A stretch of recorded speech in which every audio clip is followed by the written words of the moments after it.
Okay, da wäre ich wieder, aber aus irgendeinem Grund habe ich jetzt keinen Sound auf dem Ohren.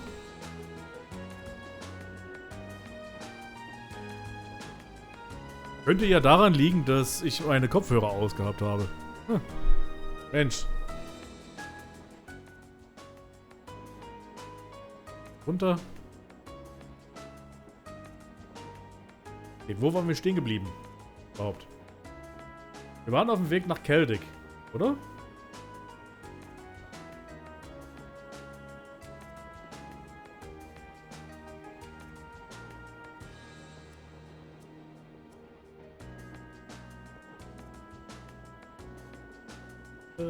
Ach ja, das sollte ich vielleicht auch mal jetzt hier auf Twitter loswerden hier, dass ich jetzt andere spiele. Mache ich mal noch ganz fix.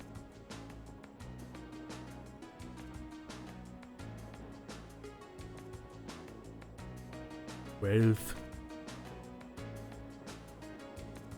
Jetzt auf Komm. Hier.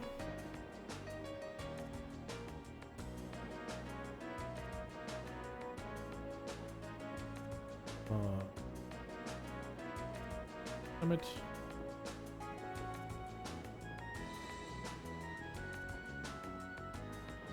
So, passt. Sehr gut.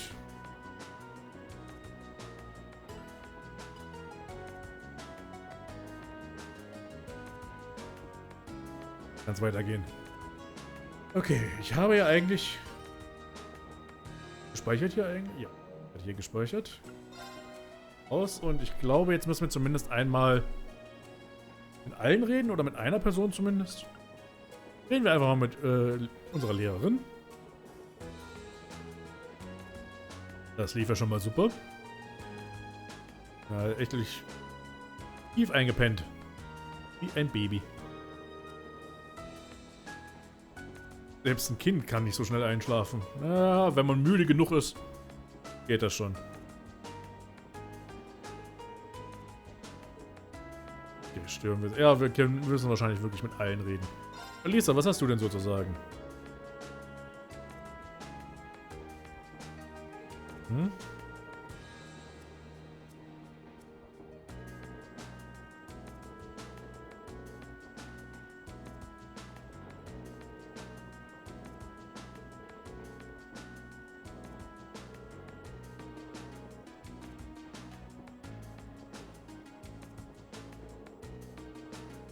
Also hochqualitatives Zeug, was es dort also geben scheint.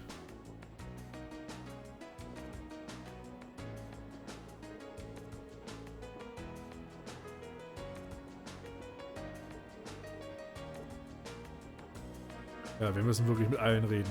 Elliot, was hast du denn zu sagen?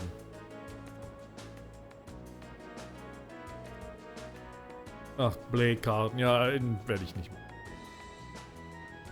Wenn es was gibt, was ich nicht machen werde in dem Spiel, dann ist es das Karten-Minispiel.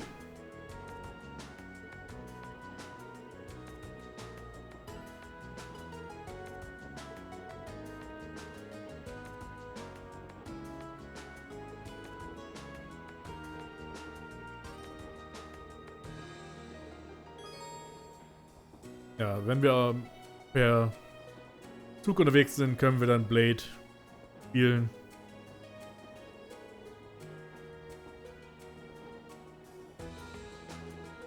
Okay, also wir können auch unsere Verbindung mit den Charakteren verbessern. Allerdings nur immer mit dem einen Charakter, mit dem wir als erstes spielen. Will ich das? Eigentlich nicht. Eigentlich will ich das nicht. Laura, was hast du denn noch zu sagen?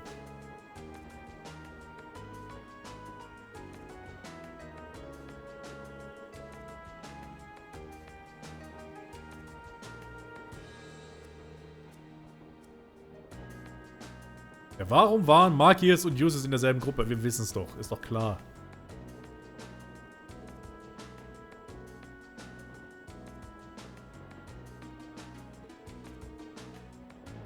So, vielleicht ein geheimer Grund, ja.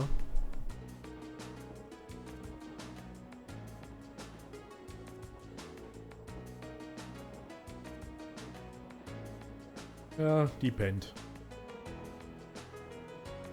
Ich wünschte, ich könnte so schnell einschlafen, persönlich. Das wäre mir äußerst angenehm.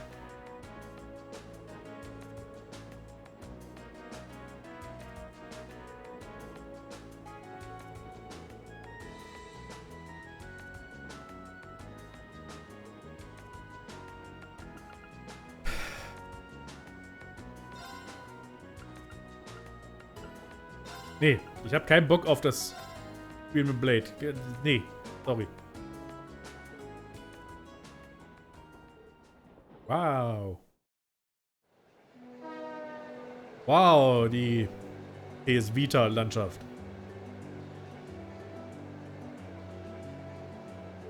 Unglaublich, ist es nicht schön? Ja, voll hübsch.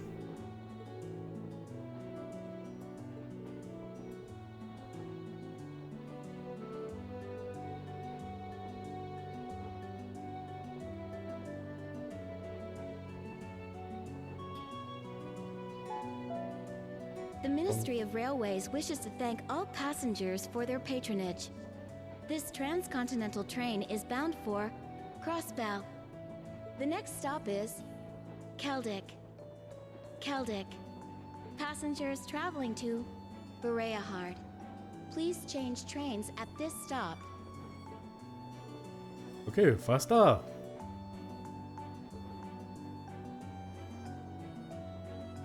Ach, schöne kleine Sequenz zu zeigen, wo wir eigentlich langfahren. Das finde ich sehr schön. Gibt einem schön den Sinn der Geografie dieses Ortes. Des gesamten Landes.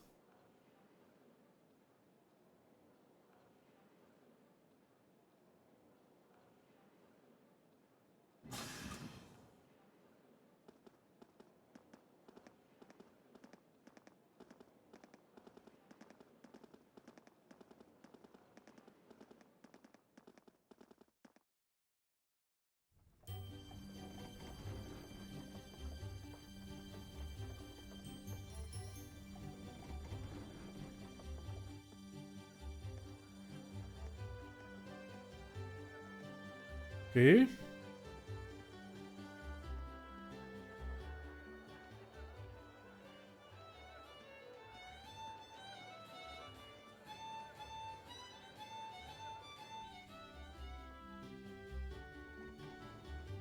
Wow, so this is Keldick. It seems like a really relaxing little town, though there are a lot more people here than I expected. I imagine they've come for the Grand Market. Ja, warum auch sonst? Even merchants from other countries regularly come to see it. Sounds like this place is as popular with the tourists as the capital then, but for a whole different set of reasons. Keldick's also widely renowned for their local beer, which they make using rye. Warum weißt du denn sowas? But you're all still minors, so I'm the only one here who gets to drink it. Are you trying to make us jealous? We don't really care, you know. Anyway, let me show you to the inn. It's, right over there. Okay, let's go.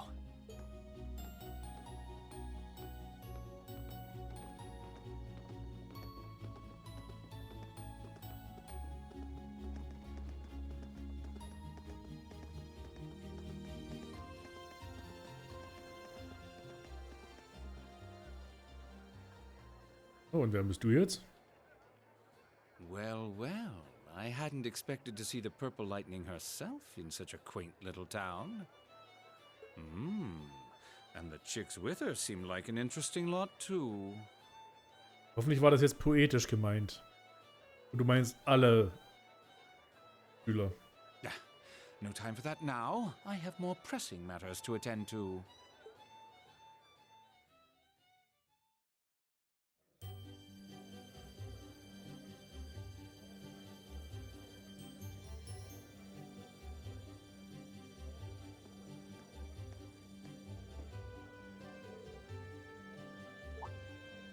Hallo Margot.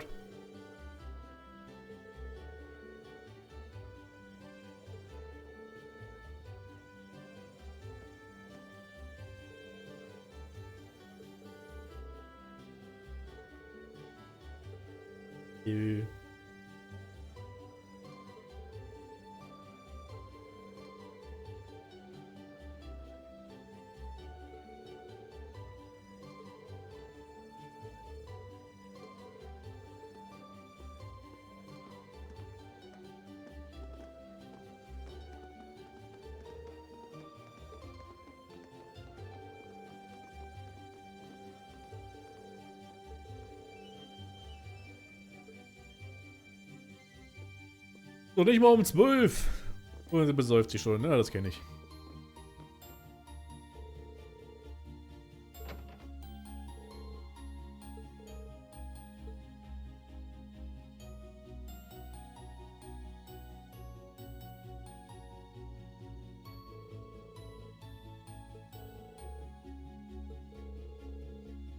Uh-oh.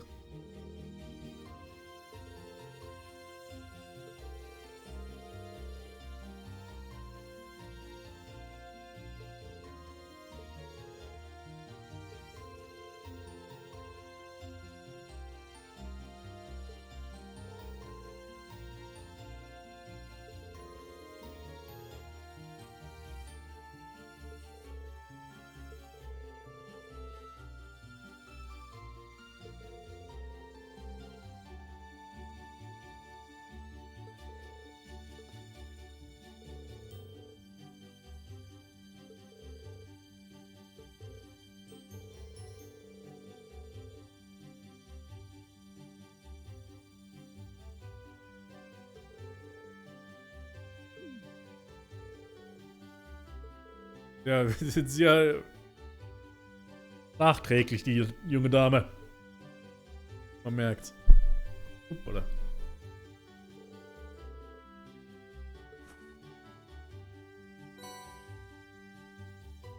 Field Study Envelope. Okay. Das ist das, was wir hier zu tun haben anscheinend.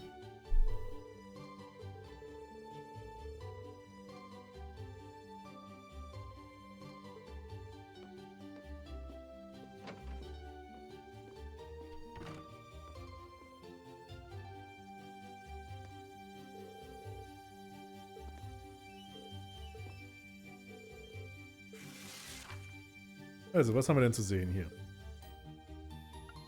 East Celtic Highway Monster. Gefährliches Monster auf dem Highway. Ja. Dinosaurier. Plateau in Ost-Celtic Highway. Okay, sein Haus ist da auch in der Nähe. Was er gegeben hat.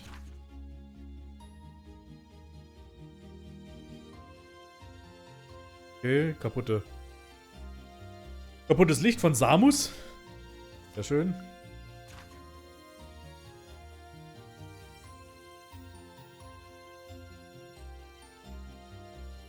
Und irgendwelche Medikamente müssen in der Kirche hergestellt werden.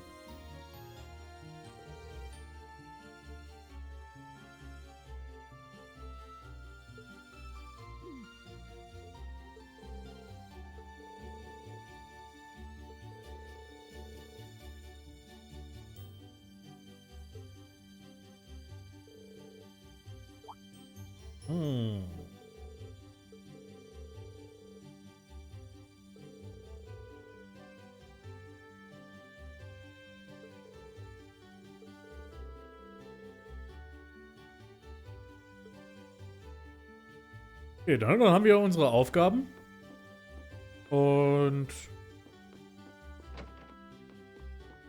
haben noch ein paar Fragen an unsere liebe Frau Lehrerin. Hey, Sarah, was soll die Scheiße? Prost. Ah, nothing hits the spot quite like a cold beer. She looks like she's having the time of her life. How many pints has she downed already? It's not even noon. Oh, you kids are still here? I'll just be hanging back and enjoying myself. So go on ahead and get started. Don't mind me. So sollte man die Lehrerin wirklich nicht sehen. We have questions for you, though. What's with these field study tasks? I'm glad they're not as difficult as I was expecting, but they're just so... Well, it makes sense you'd have some doubts. You only need to do the ones it says are required, though. Feel free to just ignore the rest if you want. I don't care. Up to you how much or how little you want to do. Stop being so irresponsible and... Wait. These kinds of decisions are as much a part of our field study as the tasks themselves. Oh, what? What do you mean? You have 2 days. Trista isn't far from here, so you'll be returning to the academy tomorrow evening. Until then, you can spend your time here however the four of you see fit. Every decision rests on your shoulders. I won't be forcing you to do a thing. Ja, wir müssen unsere eigenen Entscheidungen treffen.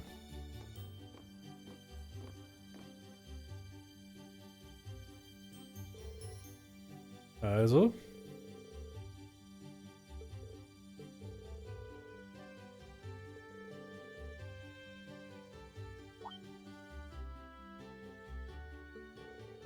Die hat's verstanden. Ja, das ist dasselbe, was wir schon machen mussten am Campus.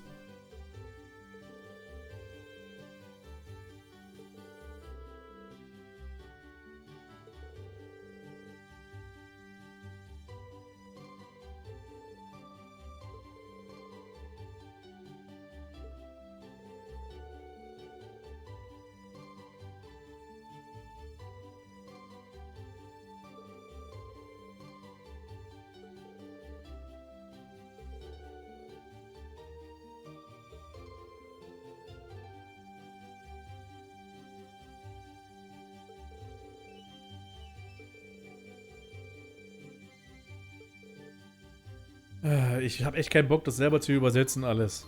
Aber irgendwie habe ich das Gefühl, ich muss.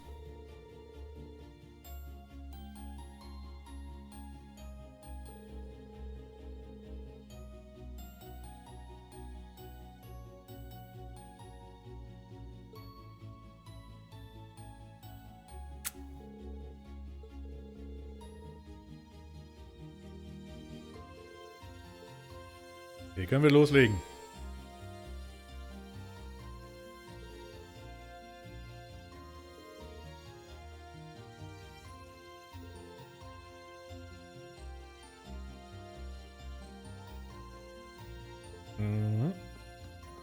Also, wir haben unsere Tasks. Quests hier, die wir machen müssen. Und ich würde sagen, erstmal gucken wir uns ein bisschen um. Da gibt es noch Sachen, die man einsammeln kann. Oh Gott, mir hängt ein Lisa in der Nase fest. Ah. Okay. Was haben wir denn? Ein paar Bücher. Erstmal gehen wir wieder hier zurück. Margot.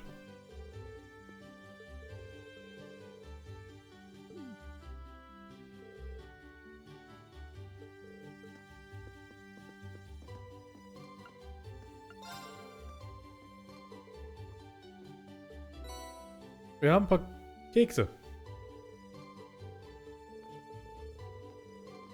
Und wir haben das Rezept für die Kekse. Ja, komm, wir ruhen uns ein bisschen aus.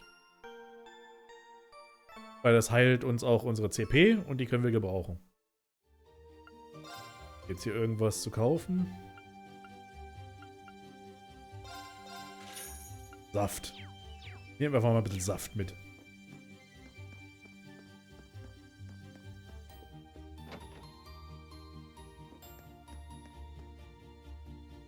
Okay, Bücher, Bücher, Bücher.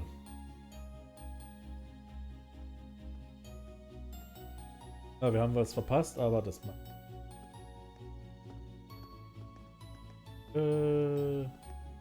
Tommy's Imported Goods. Okay.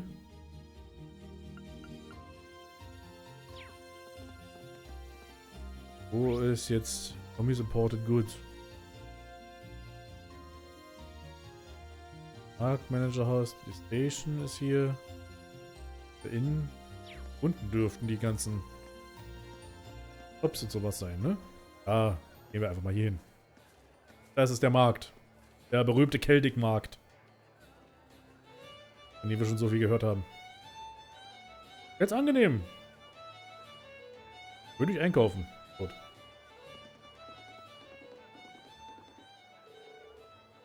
So viele Leute. Ganze 12 Leute.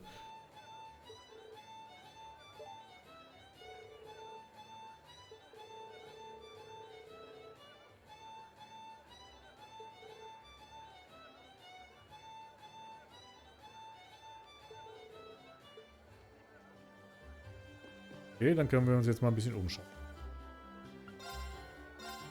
Was hast du denn? Oh, du hast ganz okay Sachen. Ich habe ganz, ganz wenig Geld.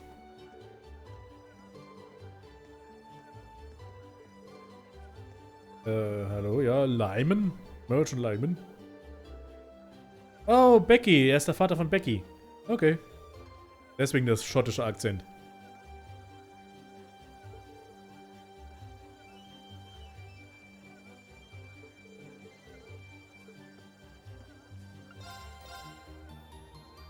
Ja, Lyman's Ingredient Store. Ah, hier können wir Zutaten fürs Essen kaufen.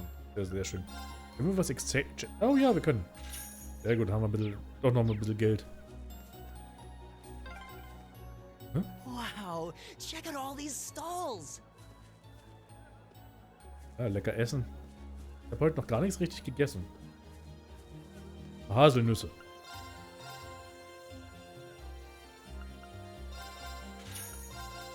Ja, nach Büchern habe ich gesucht. Eine saure Tomate. Lecker Tomaten. ZCF Light. Erhöht meine Genauigkeit um 25%. Das ist gar nicht schlecht. Was hast du? Oh, du hast irgendwelche Mishis. Ich glaube, die Mishis muss ich, glaube ich, kaufen. Ich glaube, das wäre wichtig, dass ich mir die sorge.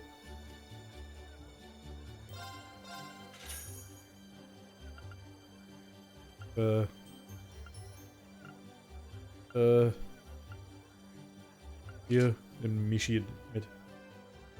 Weil die sind wichtig. Die, glaube ich, da brauchen wir ein paar. Brauchen wir ein Set von.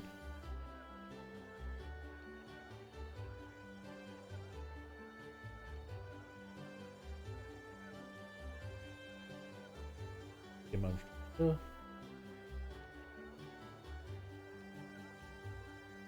Okay, hier gibt es noch ein weiteres Buch.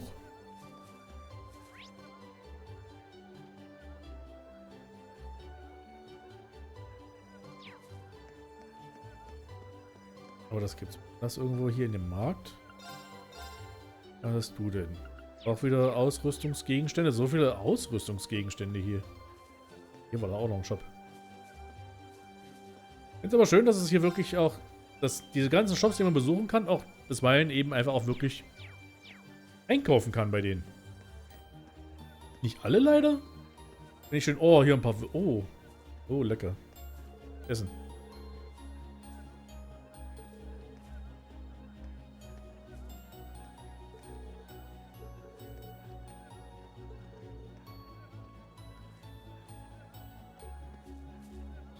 Ich würde mir eine Wurst kaufen. Okay.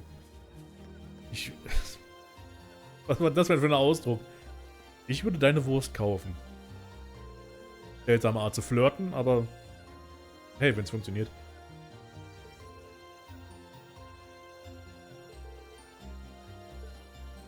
Okay. Also es heißt was von... Wir müssen mit Anita reden. Im südöstlichen... der südöstlichen Ecke vom Markt. Bist du Anita? Nee, du bist Lizzie. Ja. Wer ist Anita? Bist du Anita? Nee, du bist Clarice.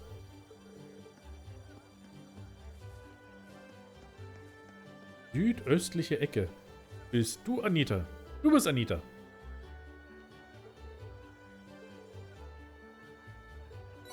Ja, Redmond Rose. Das wollte ich haben. Sitting Mishi haben wir.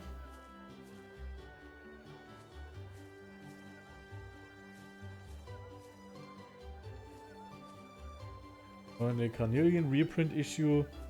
Das dürfte ich jetzt schon haben, oder? Das habe ich ja jetzt gekauft. Ja, genau. Carnelia. Das kann man sich dann durchlesen, muss man aber nicht. Okay. Gut. Haben wir das optionale Zeug, das Einsammeln von Items jetzt schon mal hinter uns. Jetzt heißt es Quests machen. Und das erste, was wir machen, ist den unwichtigen, nicht benötigten Quest von ein paar Medizinzeug. Und ganz ehrlich,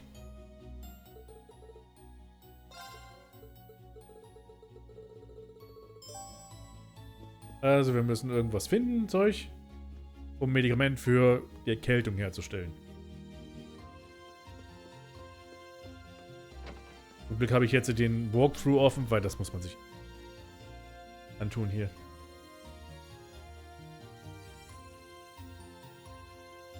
Okay.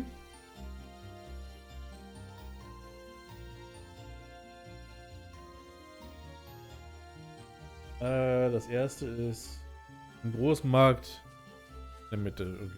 Miezekatze. Miau. Also wieder auf den Markt zurück und dort gibt es Zeug. Wir müssen mit Flint reden. Du Flint? Ja, du bist Gibson. Mitte. Ach, da wird es doch angezeigt. Mensch. Hau doch einfach hin, Junge.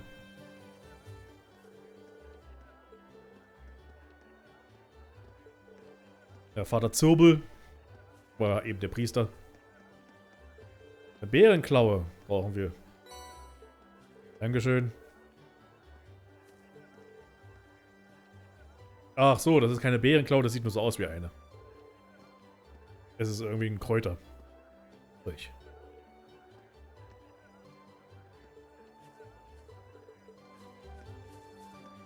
Kommt aus Le Beurre. Das ist ein Land im Süden von Erebonia und der Hauptschauplatz von Bells in the Sky war es, genau.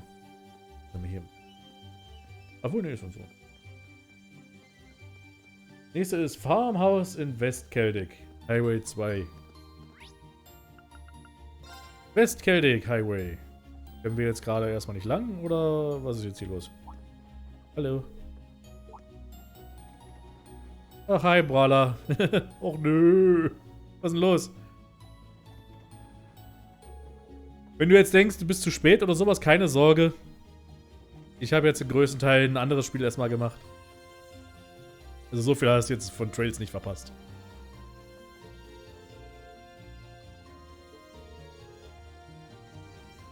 Wir sind Studenten von Thors.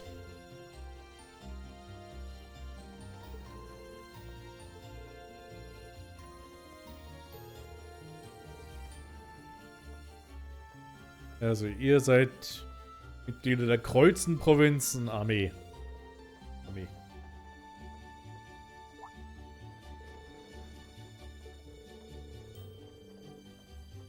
Okay, das ist die Militäreinheit, das Militär des örtlichen Lords der Provinz. Also quasi die Polizei.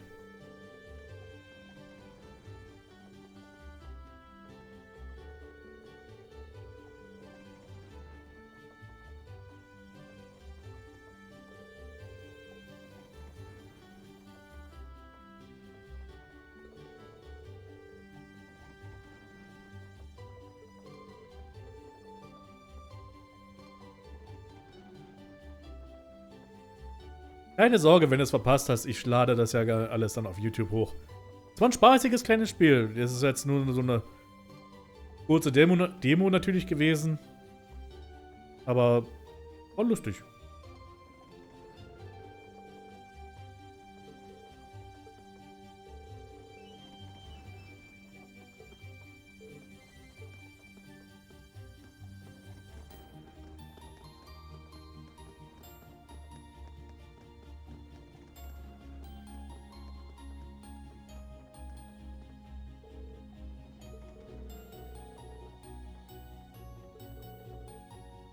Stimmt, ja.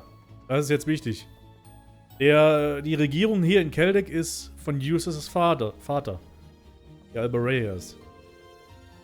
Wichtiges Detail, was noch relevant wird.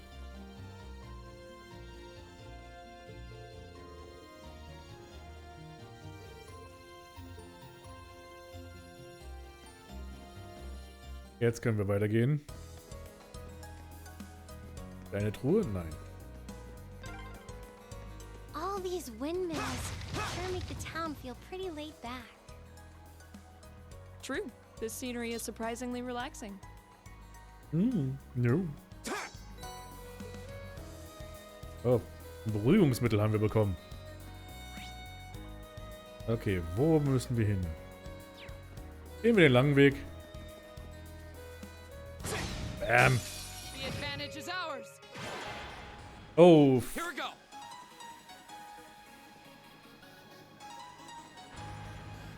go. Sorry.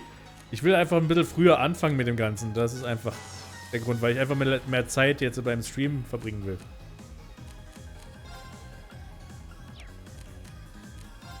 Ich glaube, ich hätte auch mal ein paar... Ja, okay, ich muss wieder zurück nach Keldig, um...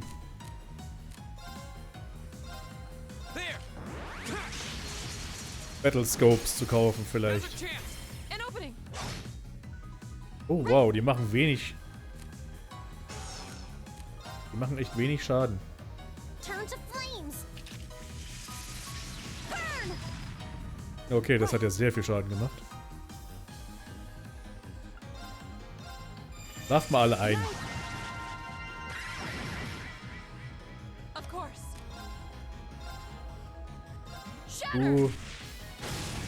Ums. Here we go.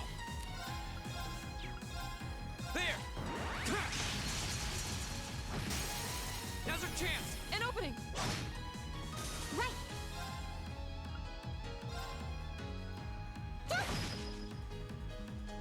My turn. Right. My turn. Wow, das war aber... Green, warum machst du keinen Schaden? Warum macht ihr alle keinen Schaden? Ist das ein Gegner, der jetzt eher... Ich glaube, der Gegner ist I did it. All right. resistent gegenüber physischen Angriffen. Okay, wir gehen mal nochmal eine Runde zurück und kaufen uns ein paar Battlescopes, wenn es die hier gibt. Weil...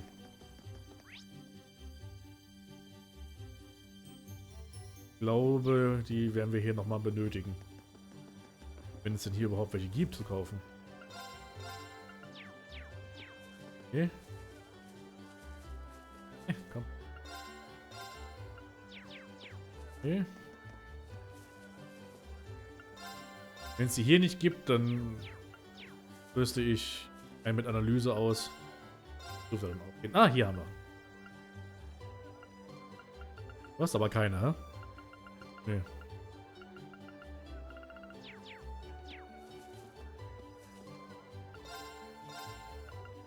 Kobold, Plüsch, nee.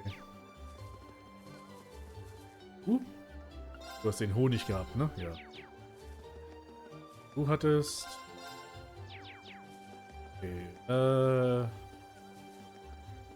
dann würde ich sagen, gucken wir uns nochmal die Ordnance an, was jetzt hier liegt. Hier.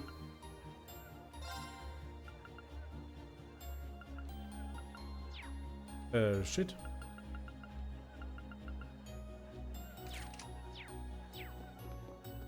Okay, dann gehen wir halt zur Orbital Factory und machen uns einen Analysezauber.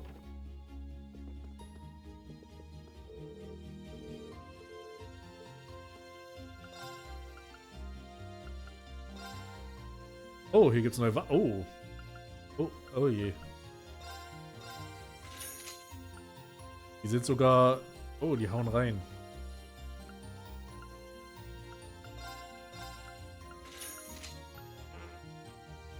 Okay, jetzt fehlt mir sogar schon gleich mal auf Anhieb das Geld.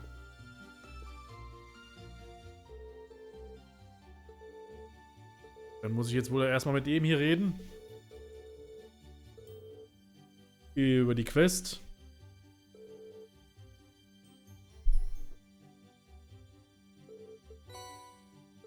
Jupp.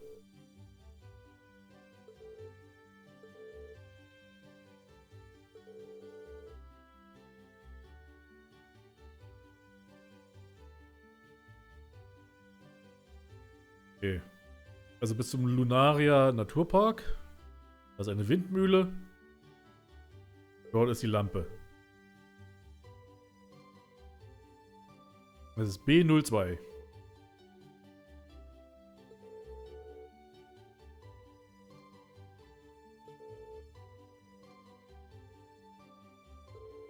Einfach zu machen.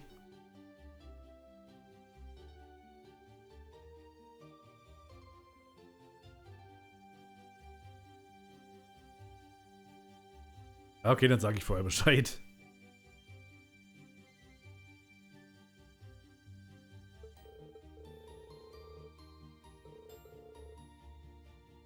Hier 66515. Das ist immer derselbe?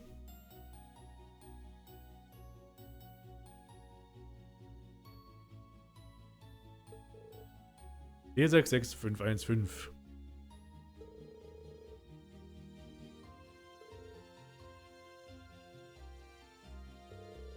Oh, das hält die Monster fern. Also kann es gut sein, dass wir kämpfen müssen.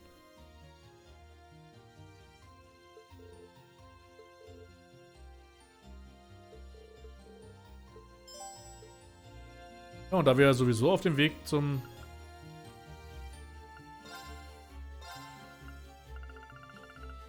in den westlichen Highway sind. Analyse. Schön.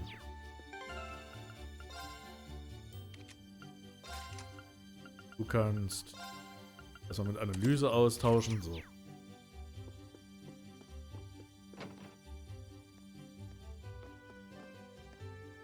Und jetzt halt, nee, falscher. West, Celtic. Jetzt können wir weitergehen.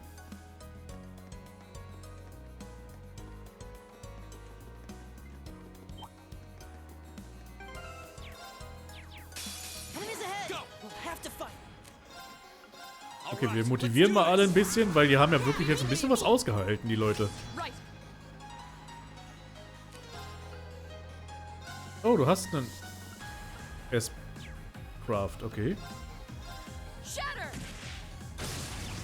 Rums! Mensch, das Mädel haut drauf. Turn to flames. Burn. Go. I'll pick you up. Ja, okay, die halten wirklich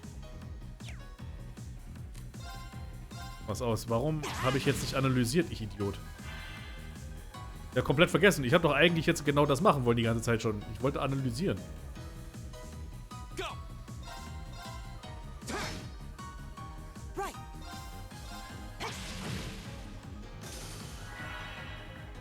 I can do this. Arcus activate. Of course. Analysiere und du haust auf den drauf.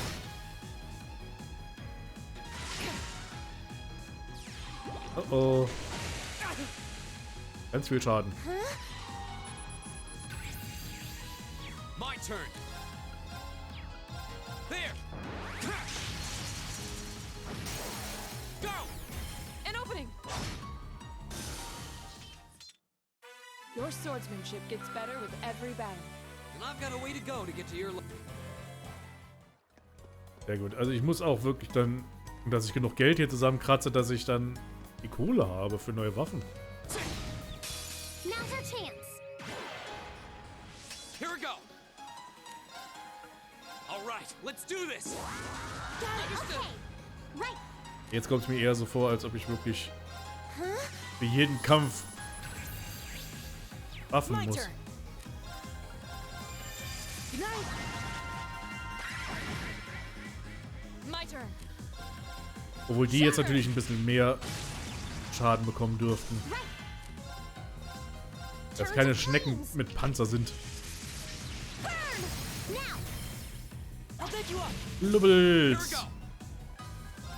Machen wir mal einen normalen Angriff mit. Wie Schaden machst du da? Ja, okay, das. That's that.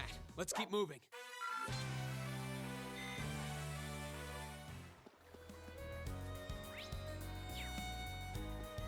Oh, eine Kiste. Und ein Battlescope. Hey, das habe ich ja die ganze Zeit eigentlich haben wollen. Oh, ein paar Sips. Oh, eine. Oh, was bist du denn für eine? Treasure chest. Stirb! Action Combat! Okay. Well, shall we begin? Right. Let's go. Right. Shatter. Au! Hanged Wolf. Go. let's do this. Yeah, leave it to me. Okay, das könnte jetzt... Fool. My turn. Ja, der Give it up, everyone. Der Markt ist wichtig jetzt hier. Was hier passieren wird, das wird sich dann noch zeigen. Also hier wird es noch einen Konflikt geben. Turn to flames. Aber jetzt für den Anfang sind wir wirklich erstmal einfach nur mit dem beschäftigt, was uns an Aufträgen gegeben wurde. Oh oh. Oh oh. Oh oh. This could be bad.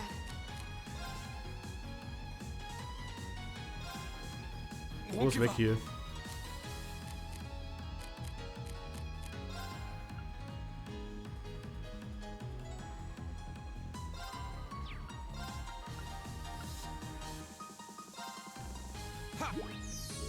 You have my thanks. Okay, Reen konnte sich ja für selber heilen. Oh.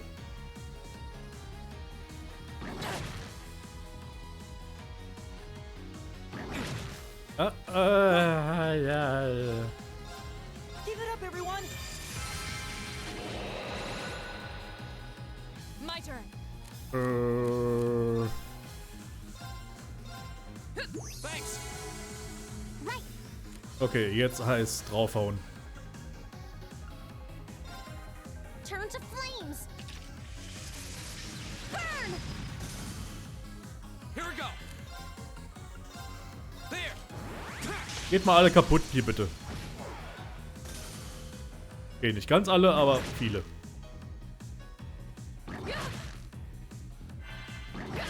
Hey. Right. Shatter. My turn. Bringt nicht allzu viel.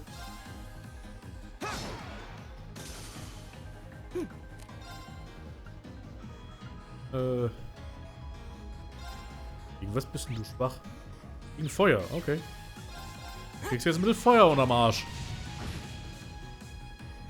It's my turn. Und nochmal Feuer unterm Turn to Arsch. flames. Burn. Okay, das habe ich nicht erwartet, dass der Kampf jetzt doch ein bisschen schwieriger wird hier. Meine Güte. It's a treasure chest. Yay, a Treasure Chest. EP1. Okay. Cooling Spray, das ist, wenn man in Brand gesetzt wird. Okay, hier. Ich glaube, eine Runde heilen wäre vielleicht angebracht, oder? Ne, wir sind eigentlich alle ganz gut geheilt. Okay, Vogel. The advantage is ours. I can do this. Go. All right. Let's do Motivation. Yeah, leave it to me. My turn. Ja, angenehm ist, glaube ich, das Beste, wie man es bezeichnen kann. Einfach angenehm und nett. I can do this. Einladend. Right. Give it up, everyone. Of course. Heilen uns einfach alle dann nach und nach. Here we go. That's that. Let's keep moving.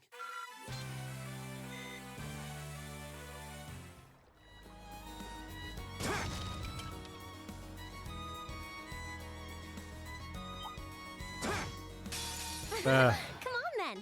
It's my turn. Insektenviech. Let's go. Of Königslibelle, hä? course. Hey. Bums. Hit. Go. All right. Let's do this. Waffe erstmal wieder eine Runde. This looks bad. Okay, du bist übel vergiftet.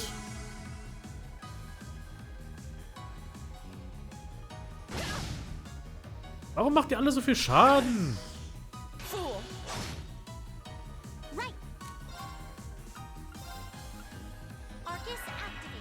Ripper Squirrel. Shatter! Okay. Uff. Right.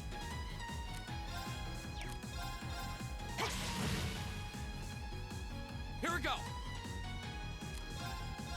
There. Könnte ein paar mehr Crafts gebrauchen jetzt hier. Ganz ehrlich zu sein. Okay, it's safe for now. I did it! Yay! Oh, Gott sei Dank. Das ist sehr guter Just begun. Heilkraft. Okay, jetzt muss aber wirklich ein bisschen geheilt werden.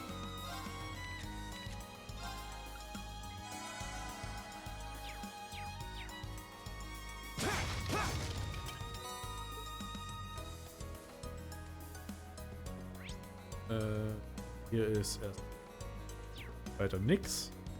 Ah, jetzt haben wir schon wieder diese Hundis hier. Dogus.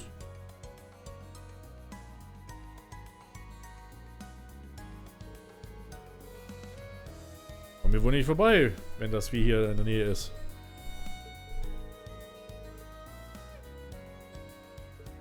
Und vorbeischleichen ist auch nicht. Das könnte ein Problem werden. Dann müssen wir es wohl bekämpfen.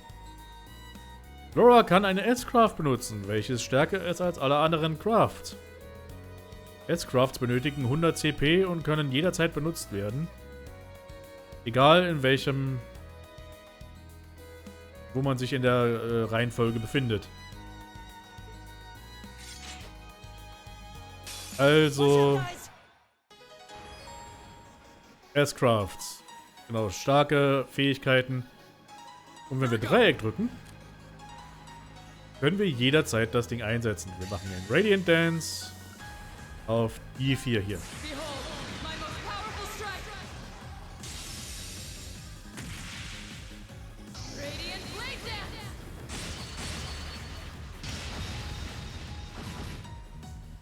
Here we go. Und damit hätten wir die schon mal erledigt. All right, let's do this. Yeah, leave it to me!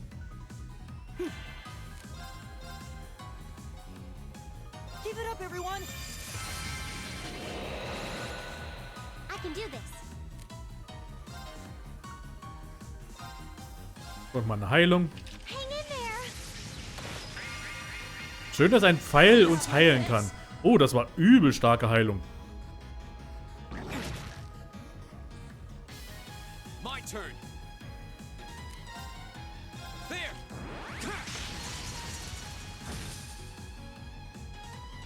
My turn! Schlaft mal ein. Ja, einer ist eingepennt zumindest. Turn to flames! Burn!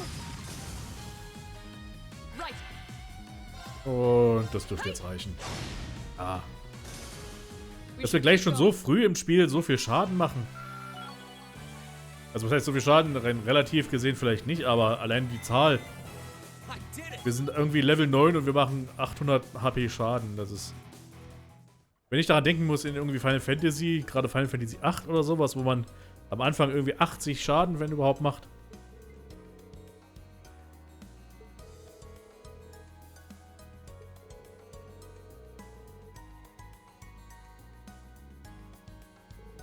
Also, Laura hat was drauf und das... Doch schön.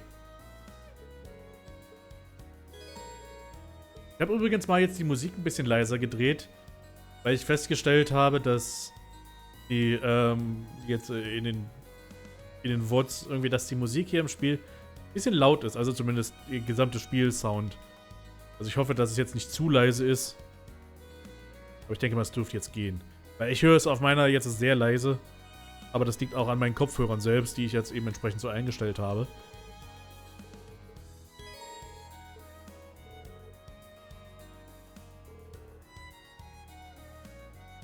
Ja, also S-Craft und S-Breaks können nicht die Gegner unbalancen, weil sonst wäre das ein bisschen übertrieben. Eigentlich.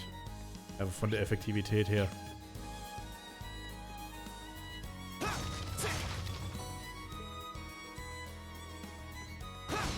Vogel. Now's our chance. We can do this.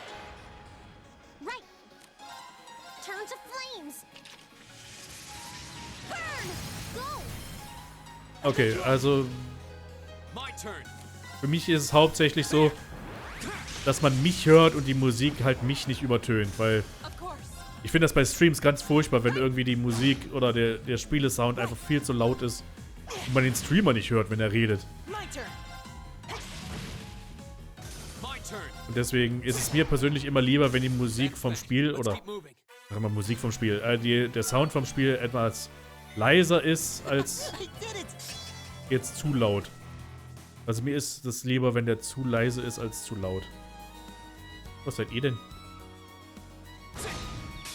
Now's our chance. We can do this. My turn. Ein Crop Muncher. Go. An opening. It's my turn. Jetzt brauchen wir erstmal gar kein Analyse-Ding. Weil Analyzing enemy attack patterns. das hat Elliot jetzt. Und ist sogar noch nützlicher, weil es jetzt die Unbalance-Effizienz erhöht. Also jetzt wird es leichter, den zu unbalancen. Hey. Off guard. Your swordsmanship gets better with every battle. And I've got a way to go to get to your level. Okay. Und hier haben wir jetzt schon mal die Lampe, die wir reparieren sollen.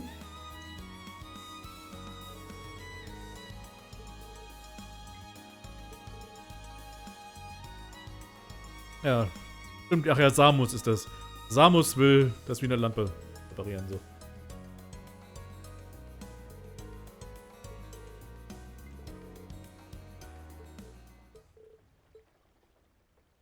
Oh oh.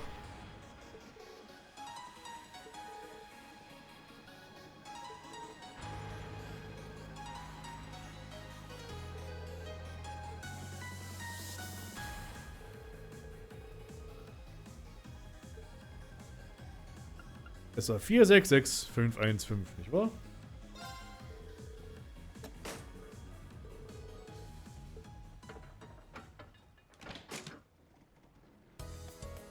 Und damit sind auch die Gegner erledigt.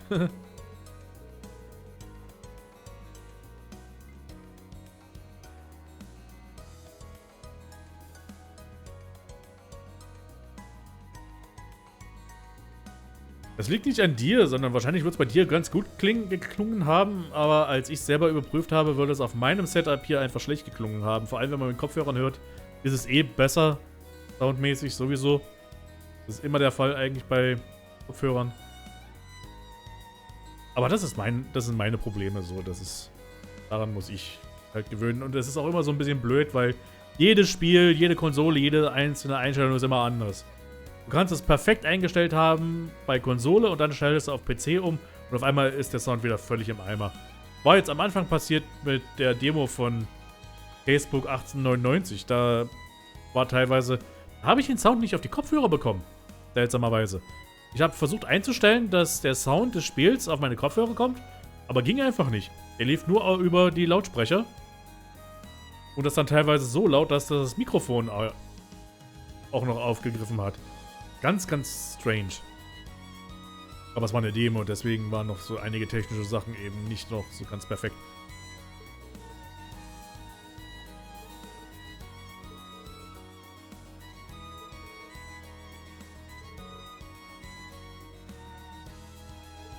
Ja, okay, es ist ja schon schön. Ja, ihr hat ganz toll miteinander zusammengearbeitet und es war alles super. So, und dann müssen wir noch ins Farmhaus, genau. Aber hier ist noch eine Kiste. It's a treasure chest. Aquableed. Das können wir selber herstellen. Brauchen wir nicht. Aber schön, dass wir es da haben.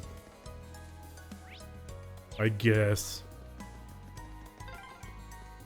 Is this a farmhouse?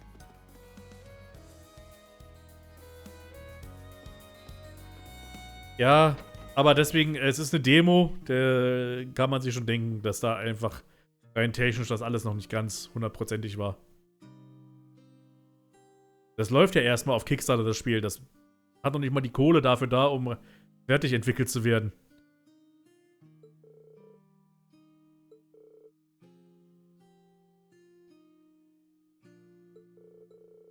Ach ja, wir haben Karotten. Einsammeln hier.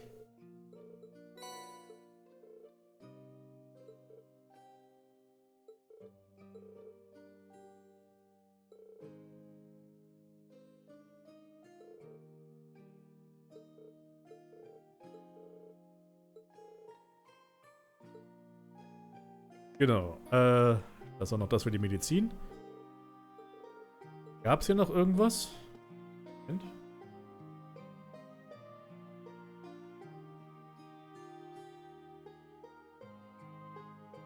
Okay.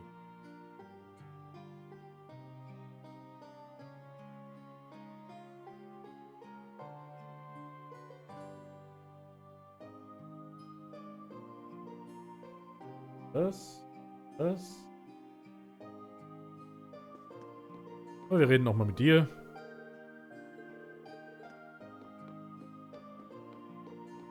Nichts Relevantes. Dann gehen wir wieder zurück. Hier können wir uns noch mal anschauen, was es hier gibt. Where we are. It says Lunaria Nature Park. Ja, der Naturpark. Mensch, ob der nicht vielleicht noch wichtig werden könnte? Gucken wir uns einfach mal um hier. Wenn wir schon mal da sind, ne? Da sind zwei Typen.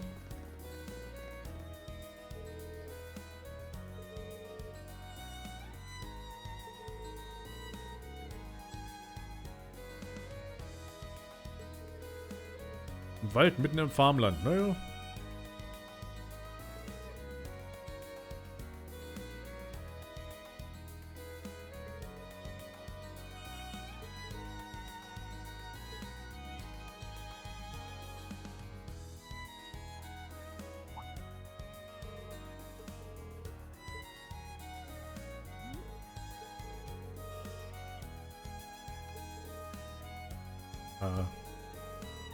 Sehen ja sehr vertrauenswürdig aus, diese Park Ranger.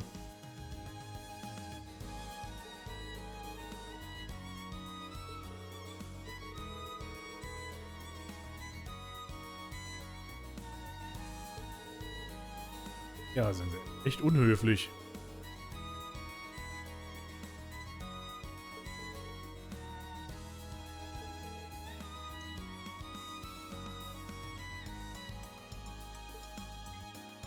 Irgendwas ist verdächtig hier. Gehen einfach rum, der Park ist zu. Und die Typen sind einfach äußerst unhöflich, die uns hier aus dem Park schmeißen. Ohne dass wir überhaupt den Park erstmal betreten hätten oder so. Also,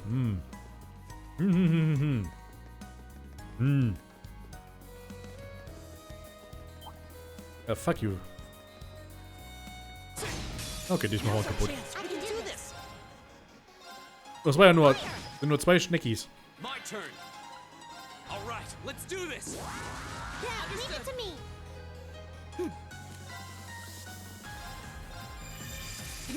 Schlaf mal ein. Gute Nacht. Of course. Hey, einer ist ja wirklich eingepennt sogar. Shatter. Bumm. Right.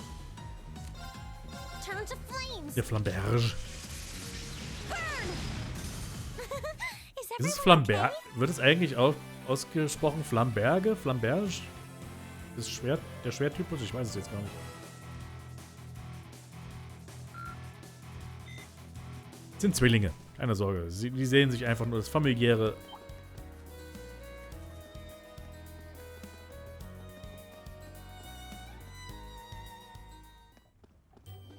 Hey, was hast denn du eigentlich zu sagen hier? Schlaf. Okay. Also, wir haben zwei Quests jetzt auf einmal erledigt. Das ist doch schon mal schön. Das ist effizient. Okay, wo ist die Kirche? Ich wünschte wirklich, wir könnten uns so schnell bewegen, wie wir uns im Turbo-Modus. Ach, übrigens. Weil du es noch nicht gesehen hast. Katze. Flamberge. Okay. Flambosch. Sagen wir einfach mal so. Wir haben die Zutaten.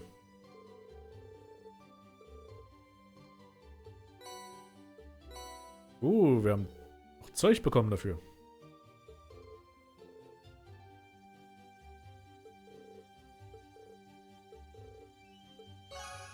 Yay, Sidequest erledigt.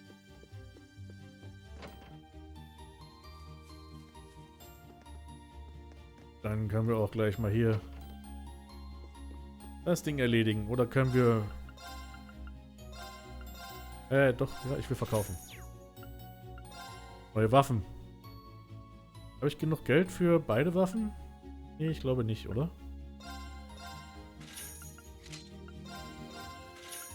Doch, reicht. Okay, sehr gut.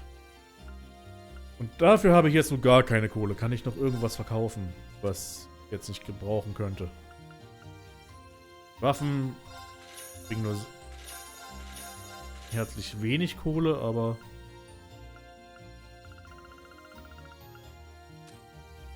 Quarzes.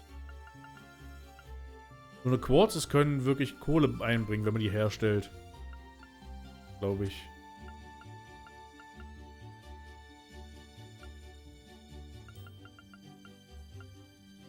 Wenn ich davon jeweils 10 verkaufe.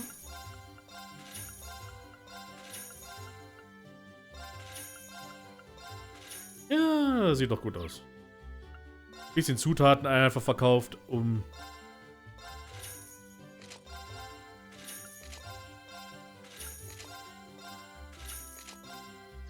So.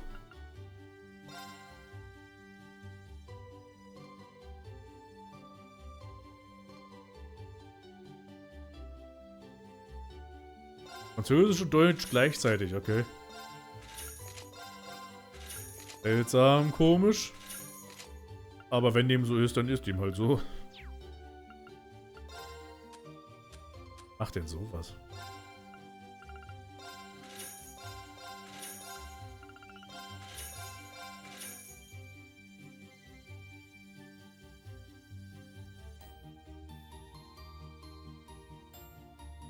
Ein Flammenberg ist ein Vulkan.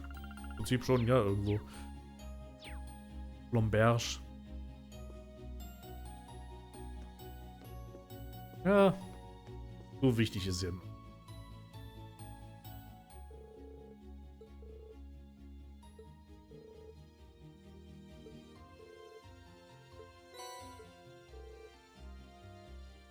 Mensch, Samus hat sich gehen lassen in den letzten Jahren, ne?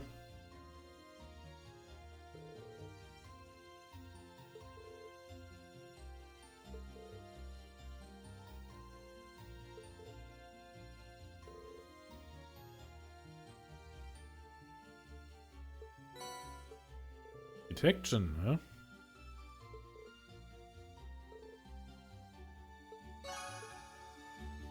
Wie kann ich noch irgendwie meine Weapon customizen? Nein, kann ich nicht. Mir fehlt U-Material. Schade.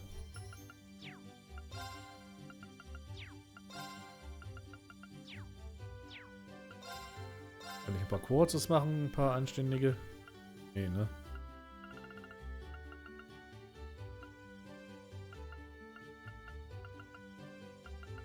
Obwohl.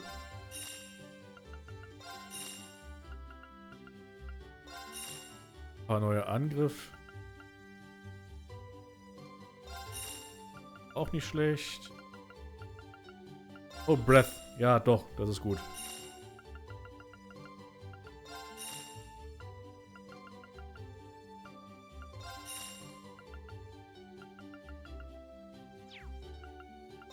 Ein paar Slots erweitern. Ja, können wir.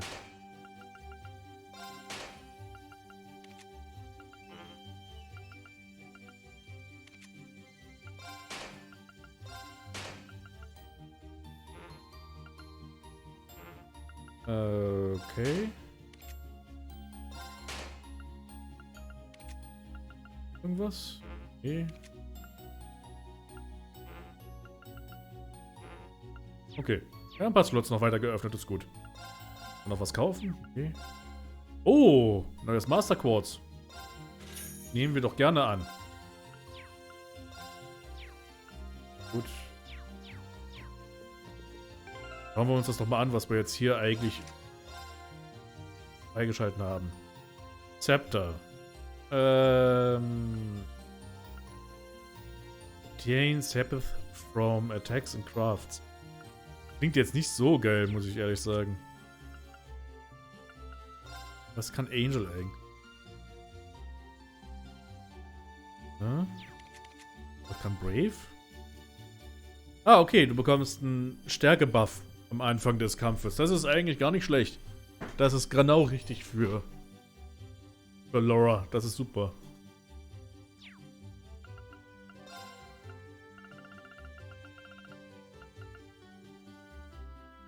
Oh, Detection. Das zeigt mir an, wo noch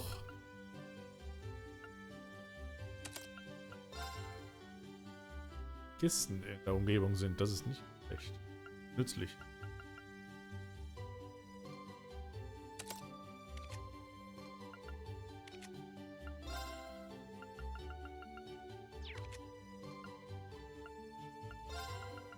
Du bekommst noch Breath. Das Breath ist zum Heilen aller Charaktere. Und du bekommst ein Impede. Warum nicht? Und ein Whole Blur. Was auch immer. Jetzt am Anfang, dass sich wirklich was aufzubauen in Bild ist, glaube ich, ein bisschen witzlos. Einfach weil man die stärksten Ausrüstungsgegenstände ja eh erst am Ende bekommt. Okay, wir müssen jetzt zum West. Zero, wir müssen... Okay, also wir müssen den Ost-Celtic Highway benutzen. Und jetzt sehen wir auf der Karte auch die ganzen... Ja, ach, ist das schön. Die ganzen Kisten, die wir einsammeln können. This would be a really tranquil area, if not for the monsters. Yeah, let's be careful. Das nervt ein bisschen, dass man wirklich Sachen nicht aufheben kann. Oder Kisten öffnen kann, wenn die gerade labern. Enemies ahead. It's my turn. Have to fight. Turn to flames. Lamberge. Burn. Go. I'll back you up.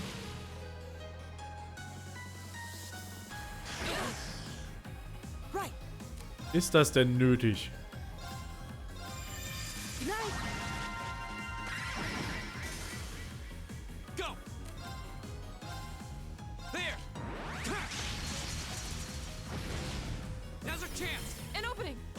Ihr mit eurem Gift. Right. Shatter. Ja, boom. We should keep going. Lerne mal eine neue Craft, bitte. Laura. Das würde mich sehr freuen. Groundbait. Yay. Das ist unbedingt etwas, was man in einer Kiste aufbewahren sollte. Hey, geh weg.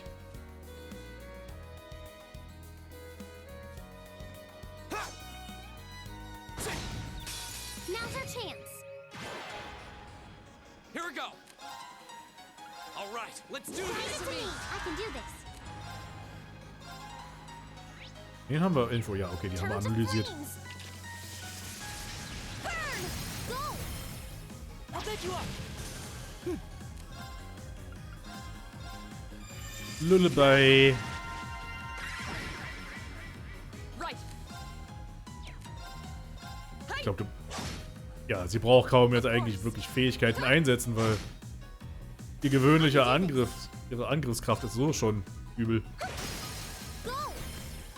I'll back you up. Here we go. Okay, it's safe for now.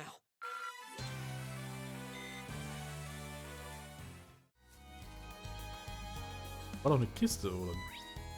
Nee, Quatsch.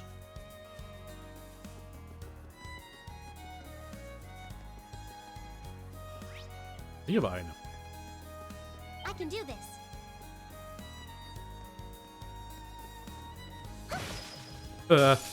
Shit. They caught us off guard.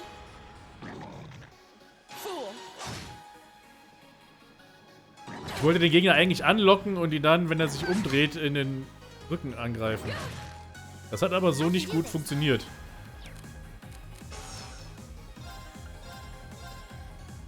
Hang in there. You have my thanks. Thanks. Go!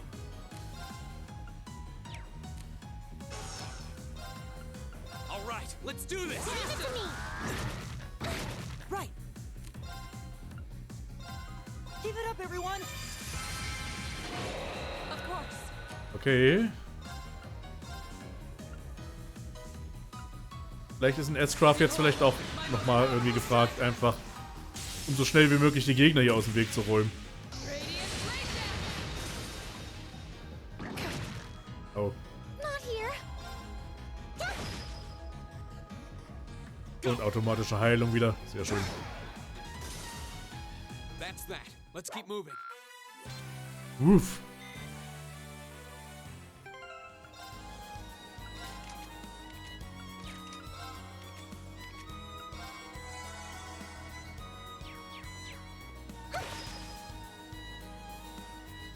Oh, a treasure chest. Dreh dich um. The advantage is ours. Deswegen macht sich eigentlich Alisa ganz gut, weil My turn. das ihre Field-Action hier so ein Let's do this. Fernkampfangriff ist. Kann man von den Gegnern wegrennen und wenn die sich umdrehen, kann man dann ganz gut Turn to flames. entsprechend ihren Rücken angreifen. Burn. Go. I'll bed you up. Right. Give it up, everyone. Of course. Shatter. Warum verfehlst du? It's my turn. Turn to flames. Burn now. I'll bed you up. Go. All right, let's do Give it to this. me. Alle voll motiviert jetzt. Good night. Zeigt mir, wie gut ihr motiviert seid. Das war nicht allzu motiviert. Hey.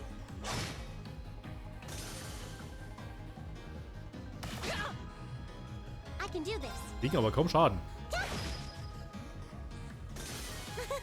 Is everyone okay? I've only just begun. Oh, neue... Ja, danke schön, Earth Cleaver. Is that a treasure chest? Oh, Treasure Chest. Roxy Puppet, das ist nicht schlecht. Wenn man davon ausgeht, dass man vielleicht sterben kann.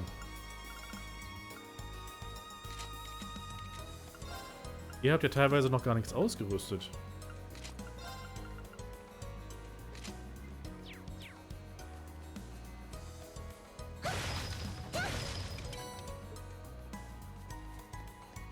My turn. My turn. Okay. Nicht umärgern. Okay, ja, das ist die Farm, die die Monster Extermination Quest für uns hatte. Hühner. Wow. This farmhouse is huge. Oh, look at the cows.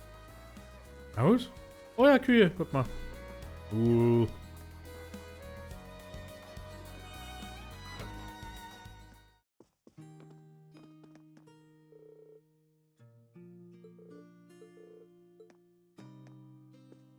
Okay. War hier nicht noch jemand?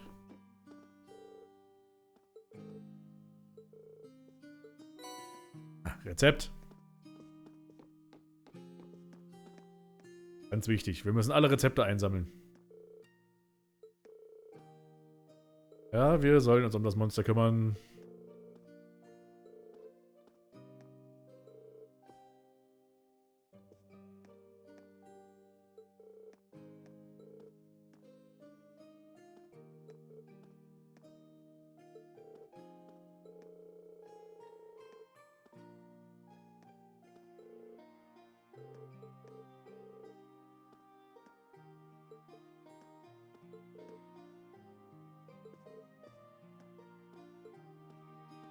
Okay. Der hat uns keine wirklichen interessanten, wichtigen Infos gegeben, was das für ein Monster ist, was wir bekämpfen.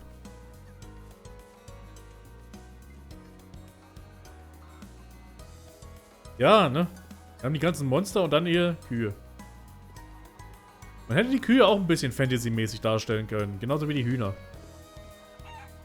Ork. Here we go. Aber ganz ehrlich, so extrem wichtig ist mir das jetzt auch. Vielleicht wird das auch nochmal irgendwann relevant in der Story der gesamten Trails-Reihe, dass es auch hier normale Wesen quasi gibt, normale Tiere neben den Monstern. Oh, ein Zug da oben. Sehr schön.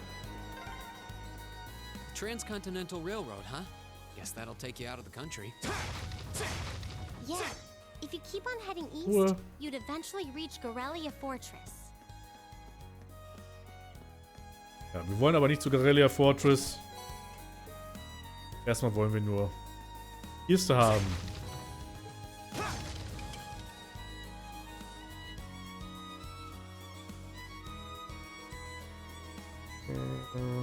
Wo ist das Monster?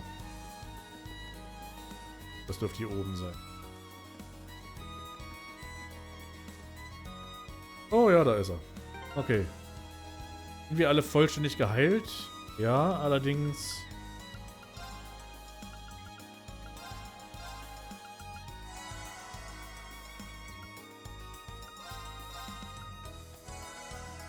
Ein paar EP könnten wir gebrauchen. Hallo.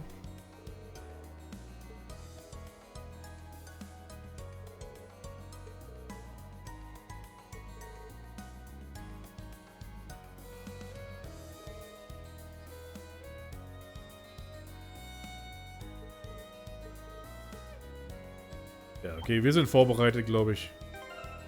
Wir haben eigentlich alles, was wir brauchen. So.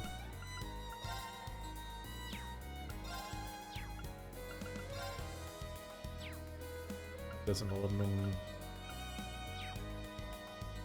Okay, versuchen wir es.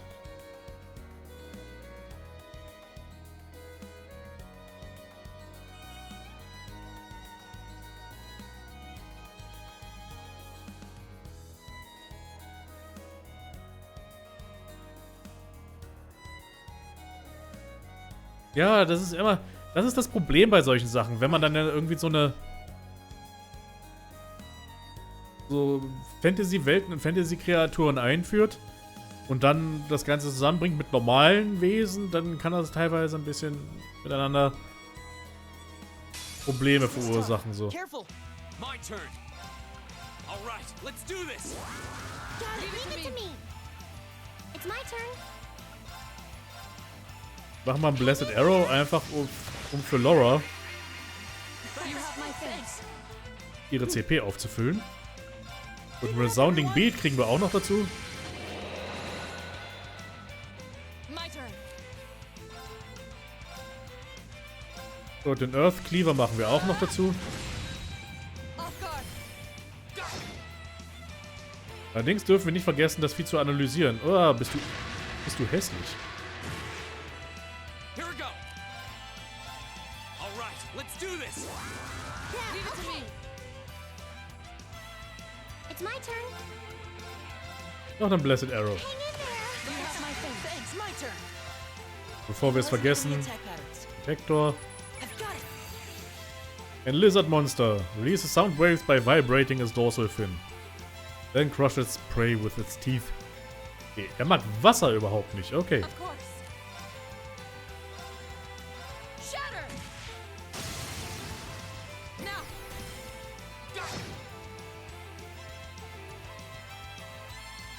Nom. Aua. Go. There.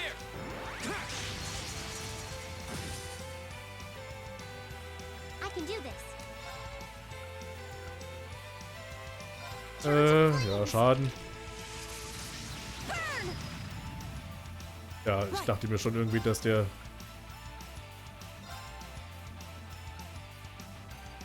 Ja, komm, wir machen noch einen Resounding Beat. Einfach, weil wir können.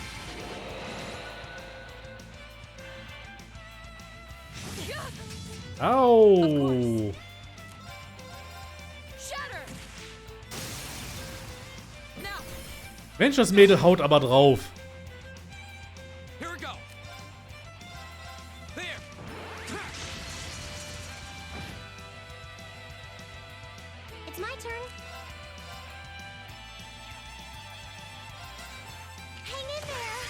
thing. Thanks, right.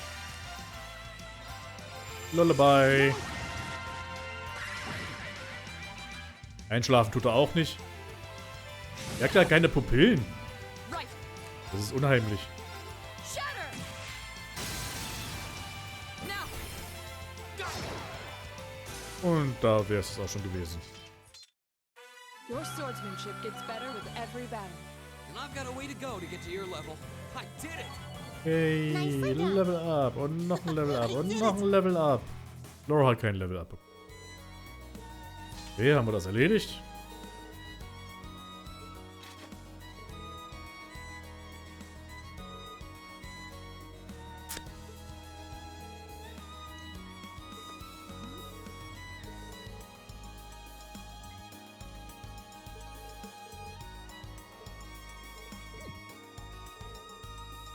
Laura guckt uns immer noch so verdächtig an. Irgendwas hat Laura auf dem Herzen, was sie uns sagen will, anscheinend.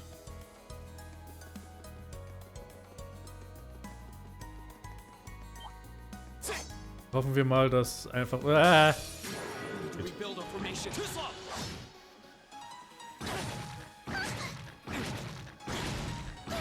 Here we go!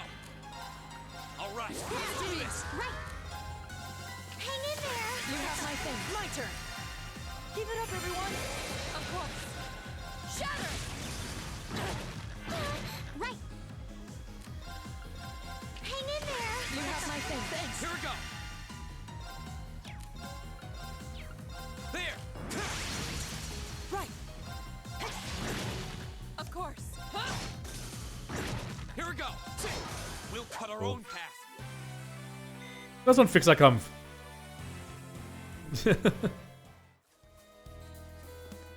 Ich hoffe, dass Laura niemals sagen Is würde. that a treasure chest?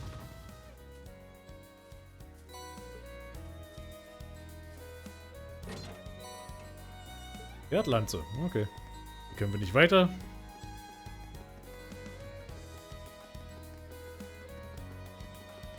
Oh. Enemies ahead. Right. We'll have to fight. Hey. Go! We'll cut our own path. Das war ein harter Kampf.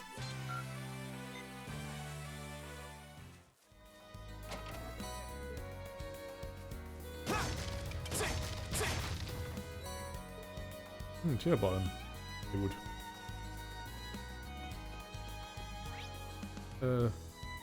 Wenn wir... Nee, doch, wir... Ist schon richtig hier.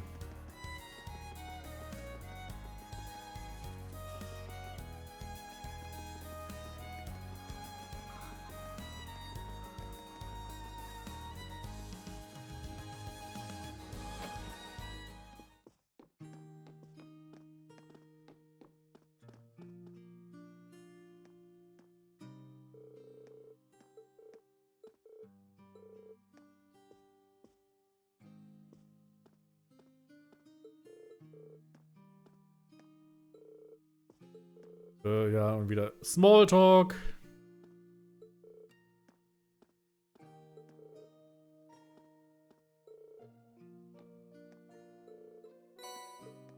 Eier, Starberries, Honigsirup. So viel Zeug!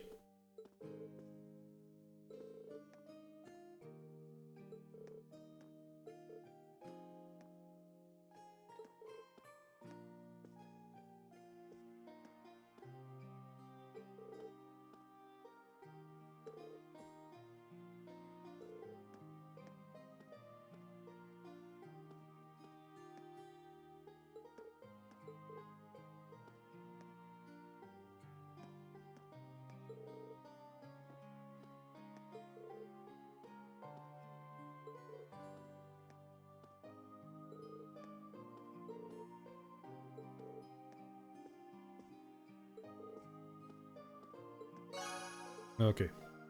Meine Güte. Ja, Farmer haben es nicht einfach.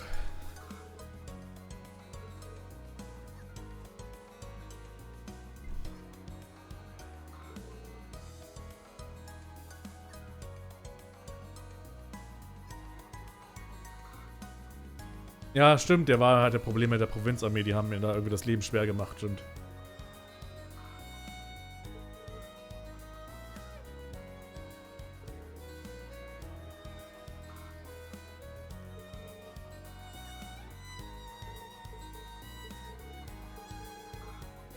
Mensch, Laura, sag's doch.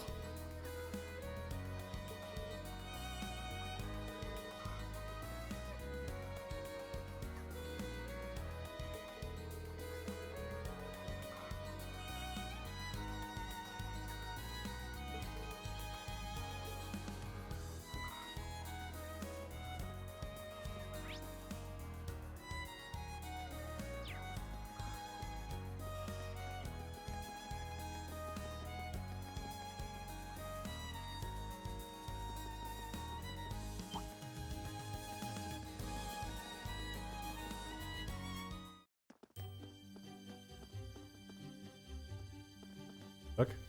Hier los.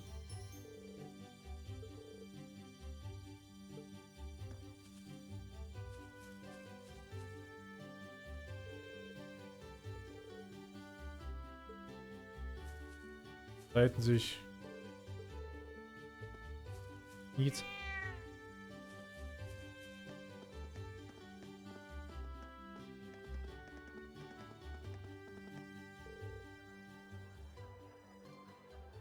Don't give crap. Okay, hier gibt's Probleme.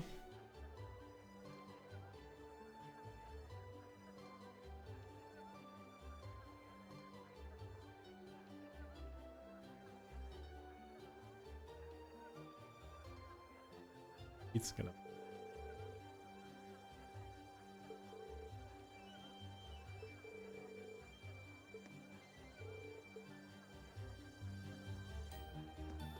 Okay, irgendwo gibt es hier auf dem Markt Probleme.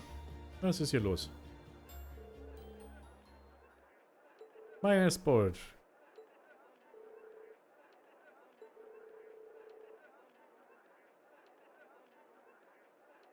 Mamus.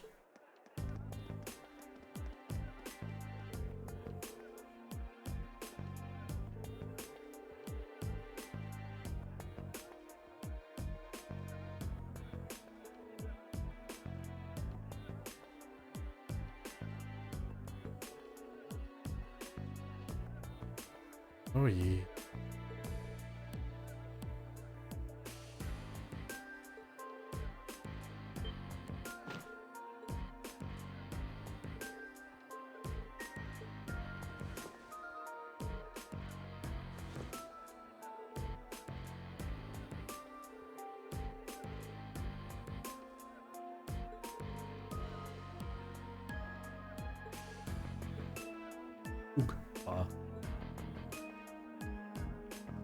Selbst die bekommen ihre eigenen Namen. Alle haben hier ihre eigenen Namen.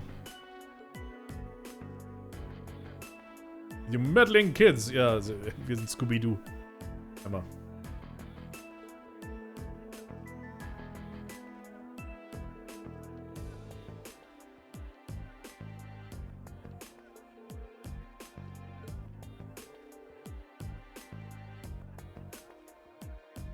Inka. Hat's wieder Bessel.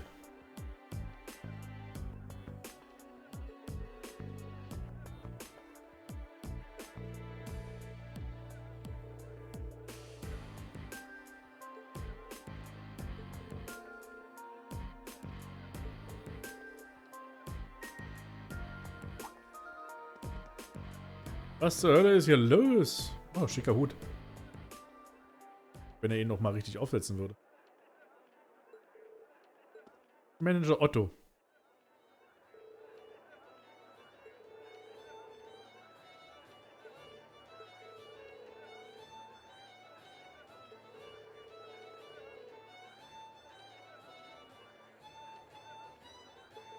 Ja, sich darüber zu streiten, bringt niemandem was irgendwie. Vor allem, weil beide scheinbar nicht dran schuld sind. Beide haben die Erlaubnis, dort diesen Marktplatz zu nutzen. An derselben Stelle. Also muss das Problem ja woanders liegen. Warum sich gegenseitig streiten? Dumm.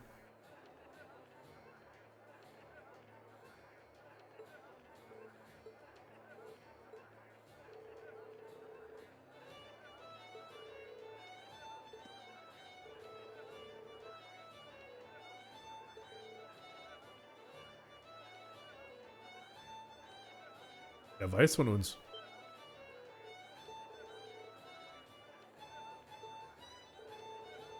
Mein Name ist Otto. Okay, ja, er ist der Manager vom Markt hier.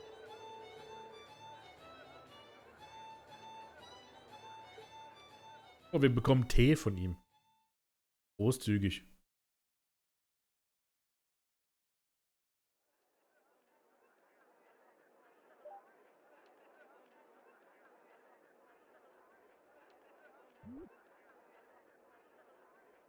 Die ist komplett neu. Niemand kennt eigentlich Klasse 7 bisher, aber scheinbar ist er etwas besser informiert.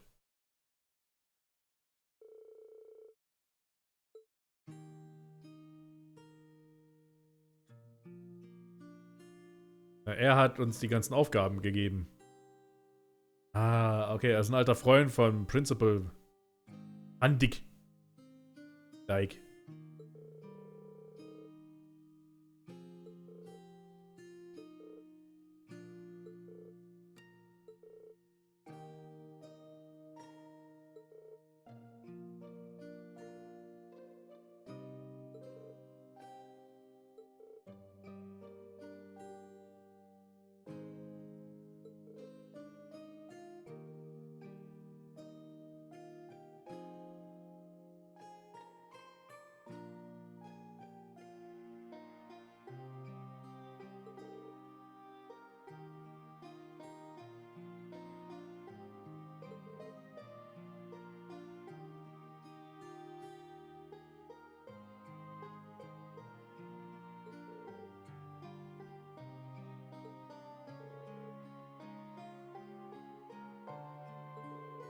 Ja, es ist wirklich seltsam, dass eine Erlaubnis für denselben Standort gegeben wurden.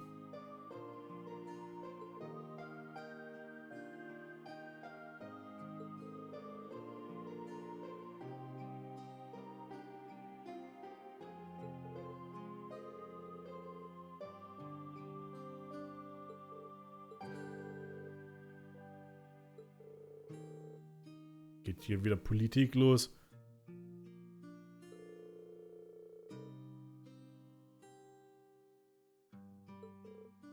Oh, irgendwas wird kompliziert. Okay, jetzt wird's lustig. Er hat die Steuern erhöht.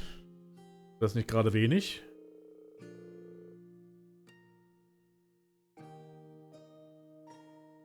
Und dadurch verzweifeln die Händler ein bisschen. Endlicherweise.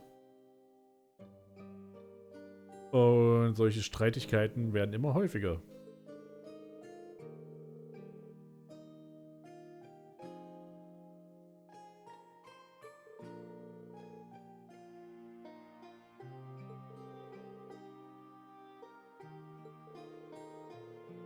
Er hat sich dagegen beschwert. Die Steuererhöhungen. Okay. Hat aber bisher nichts gebracht.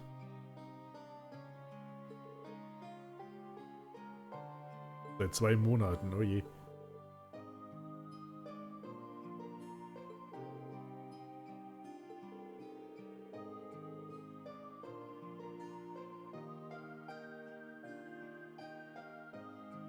Ja, das ist jetzt aber auch meine Vermutung dann eben gewesen, dass die absichtlich hier Probleme verursachen jetzt gerade. Allerdings warum?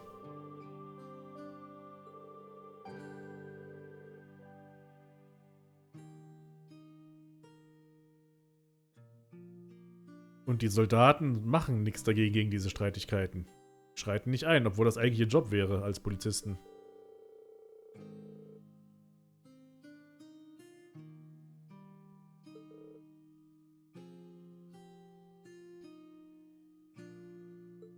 Und das wäre eigentlich auch ihre Pflicht, das zu tun. Und solange sie nicht diese Steuererhöhungen akzeptieren, machen die nichts. Ja, das ist ja sehr unschön.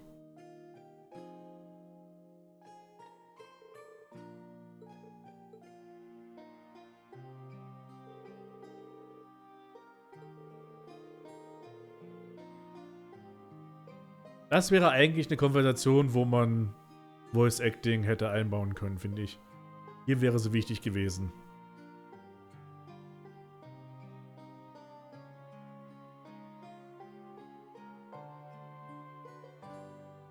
Ja, also es geht natürlich einfach darum, um die Steuern zu erhöhen. Der Herzog will Kohle.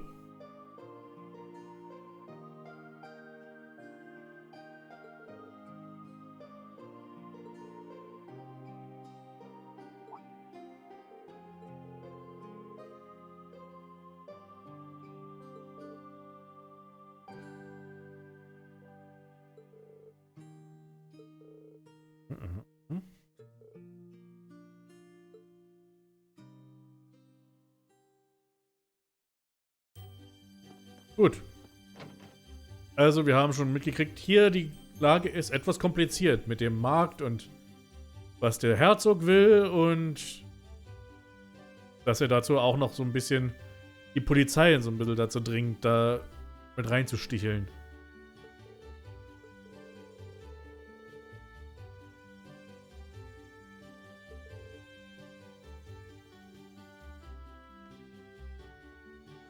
Was natürlich auch so ein Zeichen dafür ist, weil wir ja schon gehört haben, oder was ich zumindest erzählt habe, dass es hier schon ein paar Spannungen gibt zwischen dem Adel und dem Normalo-Menschen in diesem Land. Und das heizt natürlich diese Spannung nur noch umso mehr an, einfach. Obwohl, das wissen wir ja sowieso schon, allein schon wegen Marquis und Lucis, ne?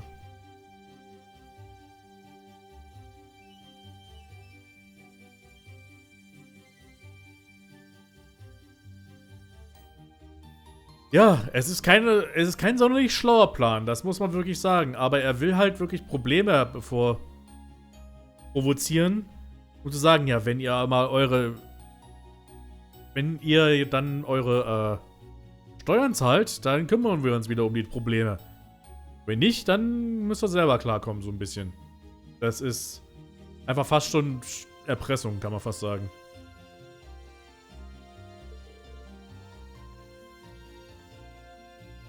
Ja, und Laura sagt schon gerade, die eigene Bevölkerung einfach so zu belästigen, ist ein bisschen... Und der Chef, also der Herzog von Haus Albaria, ist nicht der netteste Mensch.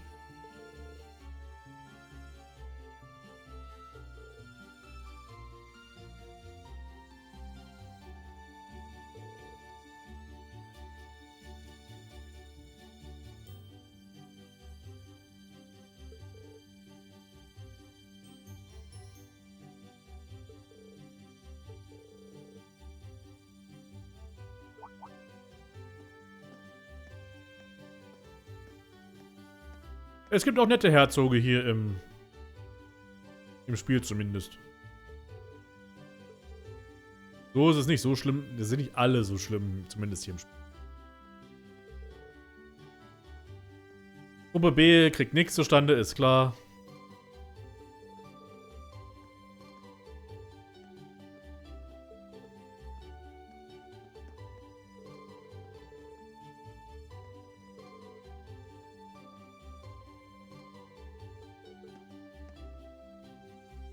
Ei. Wirklich viel hat es uns nicht geholfen, aber ich glaube, die andere Gruppe braucht wirklich ihre Hilfe mehr. Ja, nee, Marquis und Usis sind genau die auch Probleme machen.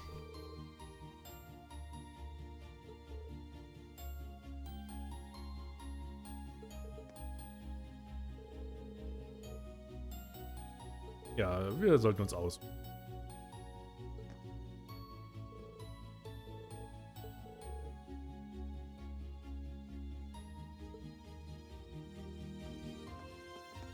Okay, gibt es noch irgendwas, was wir jetzt tun können? Ja, können wir. Glaube ich, oder?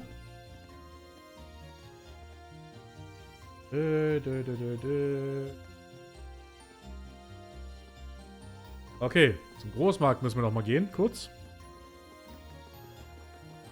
Und mit Lyman reden. Bist du Lyman? Nein, du bist Gibson immer noch. Vergesse jedes Mal, wer ist hier. Du bist Lyman. Genau.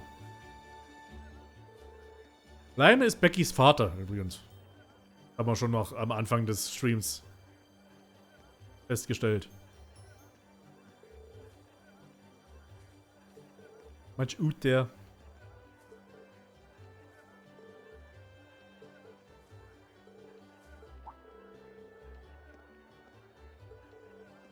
Okay, ja.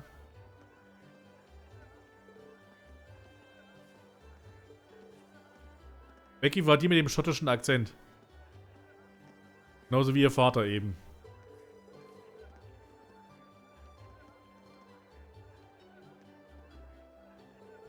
Also jetzt müssen wir mal hier ein bisschen selber durchverkaufen.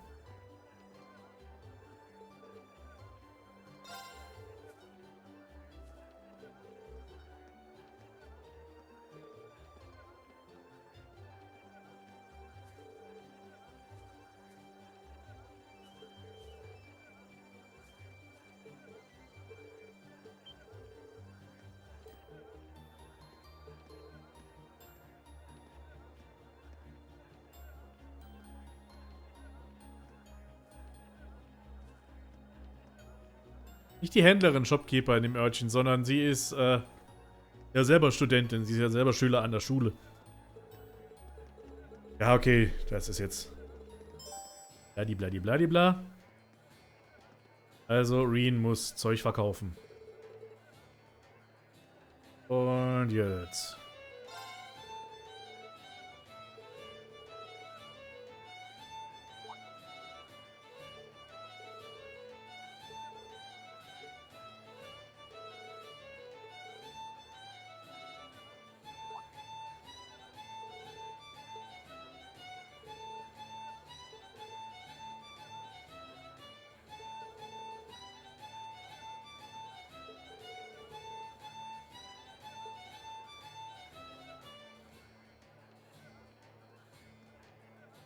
Ja, das war jetzt alles mit irgendwie Mathe und so weiter, dass wir da jetzt runterrechnen müssen. Ich habe den Walkthrough offen, einfach.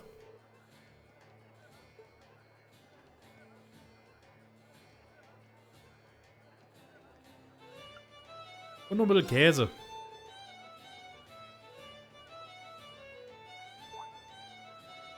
Wein und Käse, das ist aber Schönes.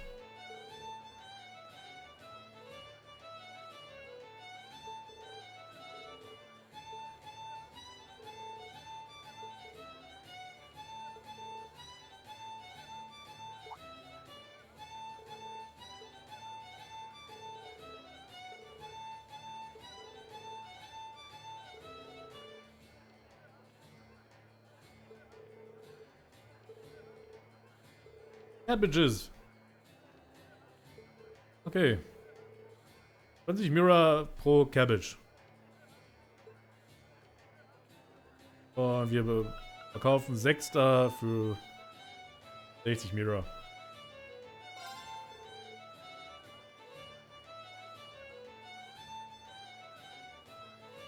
Ja, meiner wird perfekt ablaufen, weil Walkthrough auf der Seite offen.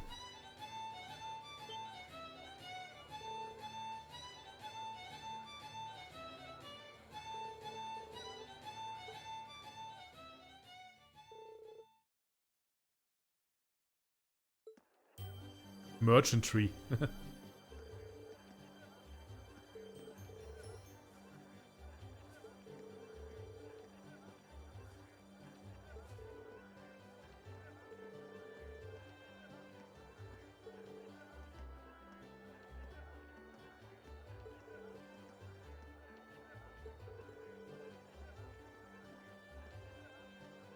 Oh, Elliot hat am wenigsten verkauft.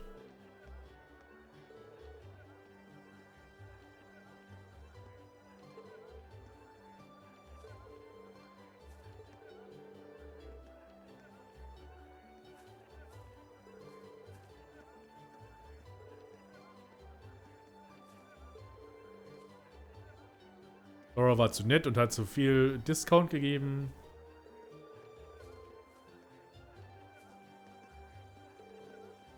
Wien hat sich super geschlagen.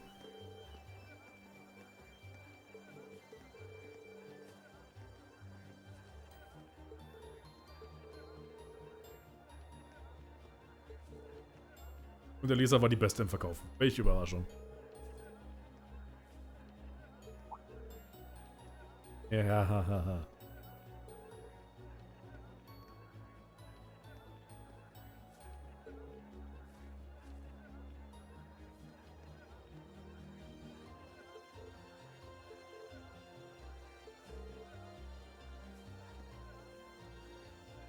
Elisa könnte ein guter Händler werden, hä? Mensch. Als ob das jetzt irgendwie Vorstellung wäre.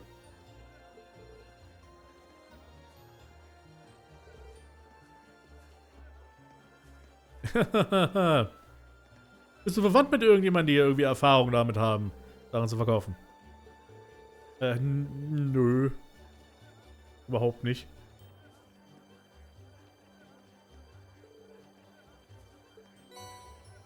Or a bracelet. Und Marble Blaze Blue.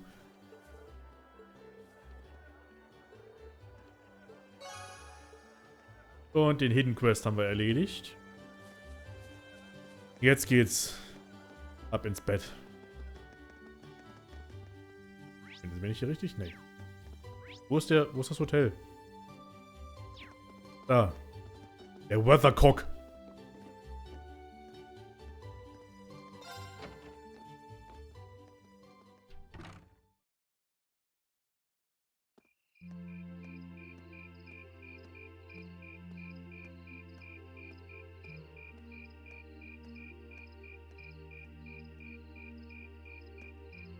Das hält die Leute bestimmt davon ab, einzubrechen, so ein Zaun.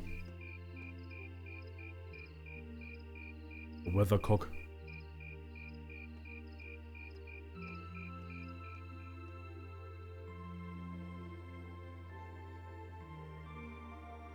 Ah, that was delicious. Those were some seriously fresh vegetables too. Jetzt reden sie wieder über Essen. Yeah, nothing beats food made from local ingredients. I quite enjoyed the rye bread myself. I suppose this whole field study thing isn't so bad when you take the menu into account. I wonder what the others in Group B are doing right now. Somehow, I doubt they're sitting around a table and talking like we are. That would certainly be a shock if they were. Oh boy. I can't help but question what exactly Class 7's purpose is, though. Instructor Sarah says it's about Arcus, but I don't think that's the only reason we've been brought together. I'm certain it's not. If that were all, today's field study tasks would serve little purpose. It seems as though she's trying to make us experience, I don't know, things. Like all kinds of things, big and small. What I can't wrap my head around, though, is why. Yeah. Instead of trying to put everything in its place, why don't you just go with the flow for a change? Ja, einfach mal mitmachen. It seems like you're desperately trying to find something.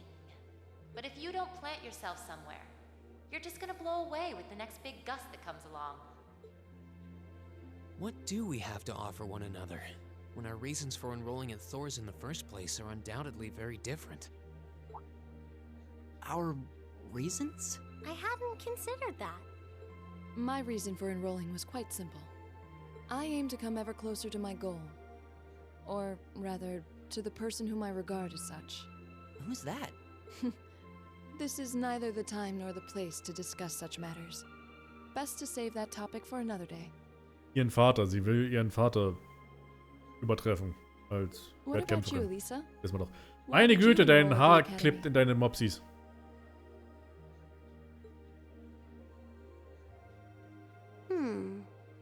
There's no one single reason, but I think I just wanted to assert my independence.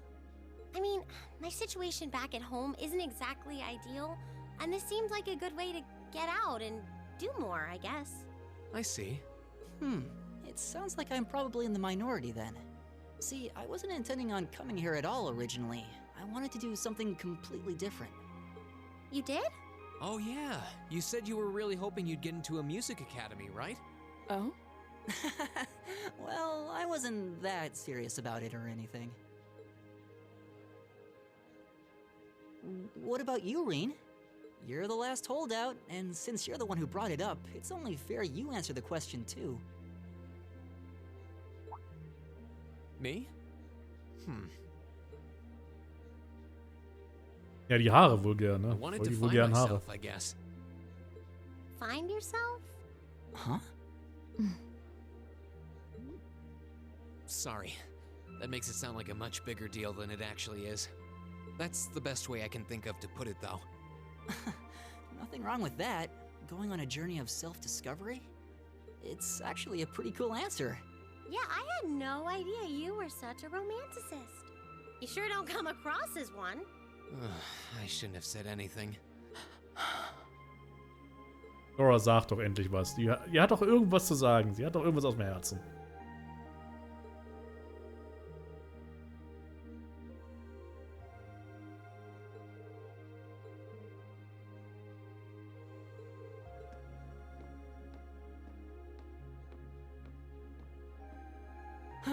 But we're not actually going to sleep yet, are we? Not until we write our reports for the day.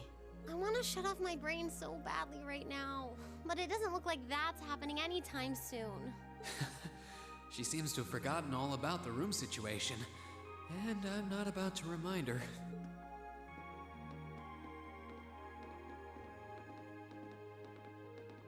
Reen? What is it? I was unsure whether to ask or not, but I've decided that this question bears answering. Why have you chosen to hold back? What? Your sword style and technique. It is the 8 Leaves, 1 Blade school, is it not? Popularized by the sword hermit, Yoon Ka-fai, it combines the best elements of other Eastern sword styles. Those who master any of its forms are referred to as a divine blade, and are said to understand the true nature of all things. You certainly know an awful lot about it. I didn't think it was particularly renowned here in the Empire. We of the Arcade School consider the studying of other swordsmanship styles to be an essential part of our training. In addition, my father once told me, if you follow the path of the sword, it is only a matter of time before you encounter a follower of the 8 Leaves. Your father said that? It's an honor to be acknowledged by the Radiant Blade Master himself. I'm nothing special, though. I'm just a dropout who's never even been able to progress past beginner level. I did train under Master Ka-fai for a while, but I started to feel like I couldn't go any further with my abilities, and he cut my training short. What? So I'm really not holding back. Honest, I actually kind of feel like I'm dirtying the good name of the 8 Leaf School, in fact. But this is my limit. I'm sorry I can't quite live up to your expectations. Laura? You have no reason to apologize to me. This is a matter you must come to terms with on your own. Though I'll admit to some disappointment, I was hoping you'd prove to be a good sparring partner. I'm going to practice outside for a bit. Please go and finish your report with Elisa and Elliot. Oh.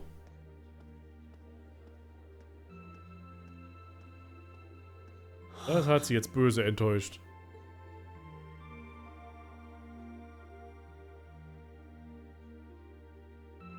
There's a lot he doesn't want to talk about, huh? I can see in his eyes sometimes that he's bottling something up and trying really hard to keep anyone else from noticing. You've noticed it too? You sure have taken quite an interest in him. Yep.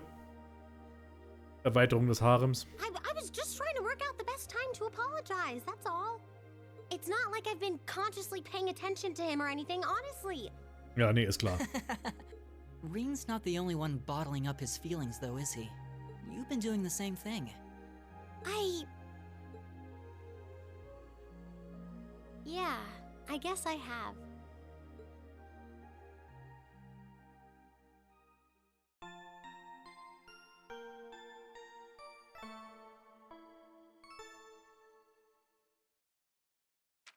Ja, aber sowas von. Drinks are on me someday. Ich mag Sarah.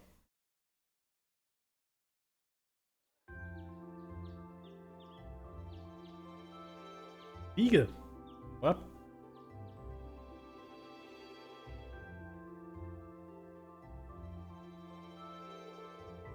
Okay. Unsere Tasks. Mal wieder. Oh. Fliege! Fliege dich. Portemonnaie verloren. Und Celtic-Monster. Nicht allzu viel zu tun. Aber hey.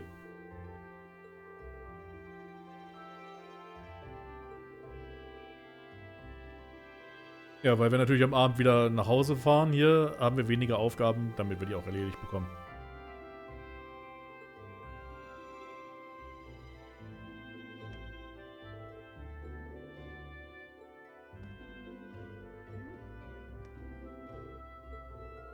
Aber natürlich nur, weil wir 2 Aufgaben gerade mal haben. Heißt das noch lange nicht, dass der Tag kurz wird.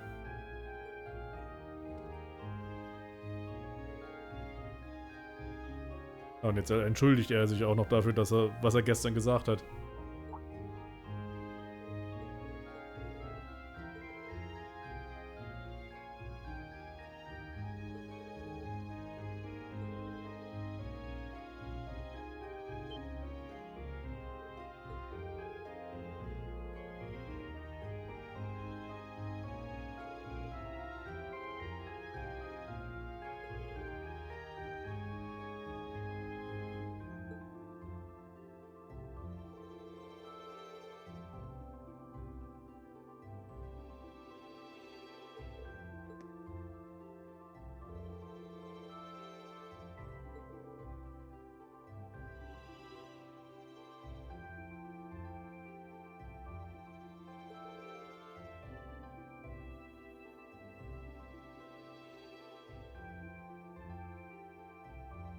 Ach du meine Güte. Sich selbst runter machen. Ja, okay, da bin ich selber auch schuldig, dem Ganzen. Neige dazu, mich schlechter zu machen, als ich bin, glaube ich.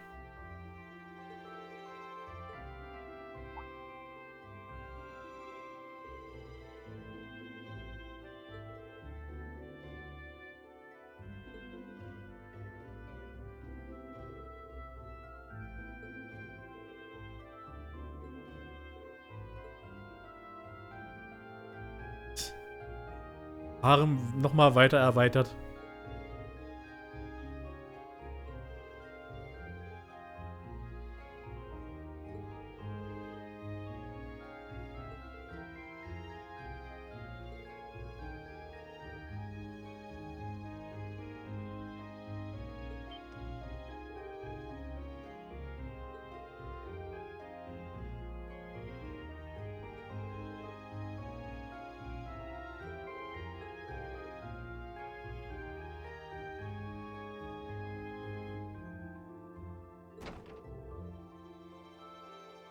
Oh, Probleme.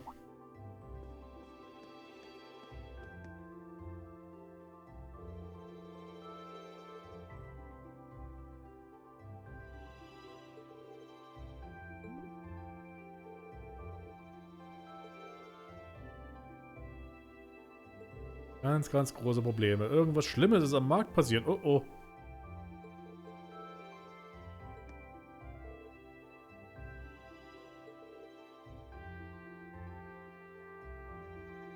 Zwei Stalls am Markt wurden zerstört und das gesamte Merchandise wurde geklaut.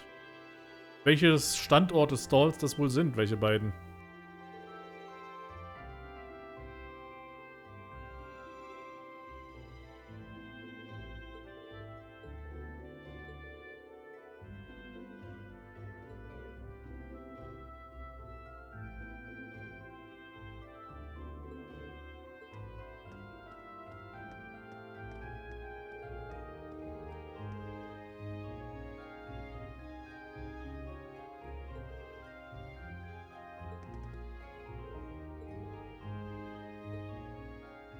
Also hier gibt es ein paar Problemchen zu lösen noch weiter.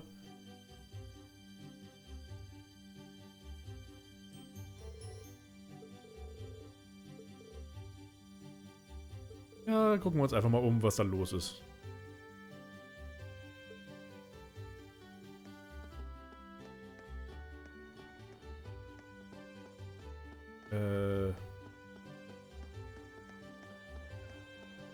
Und mal gucken, wer sich da schon wieder streitet.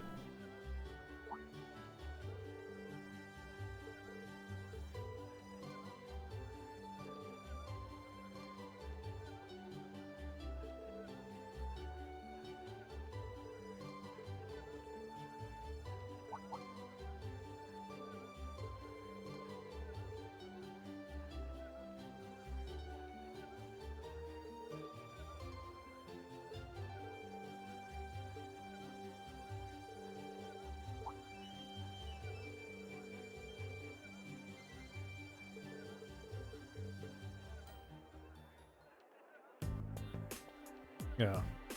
Welche Überraschung.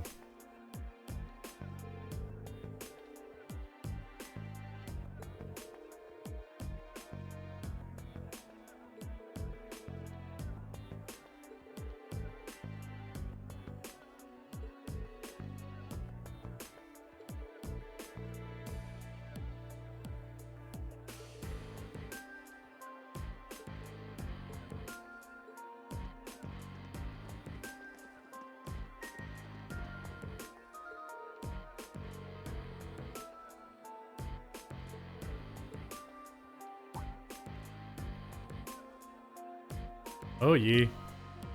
Der sieht wirklich kaputt aus.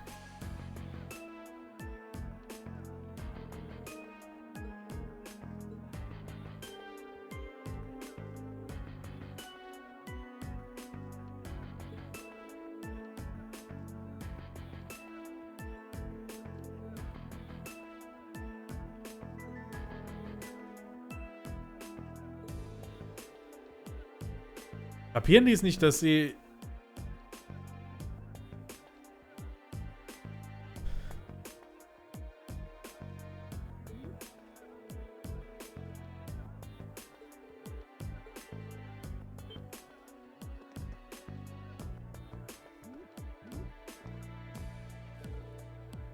Dicker Schnauzer, aber. Aus wie aufgemalt.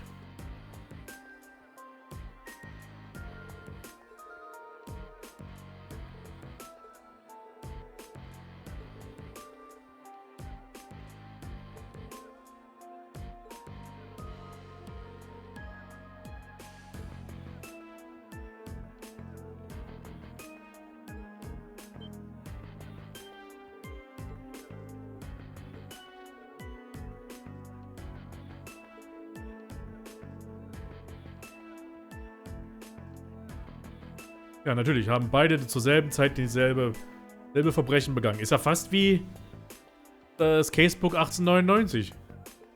Ja, wie passend. Irgendwie ist heute der Stream von Verbrechen aufklären.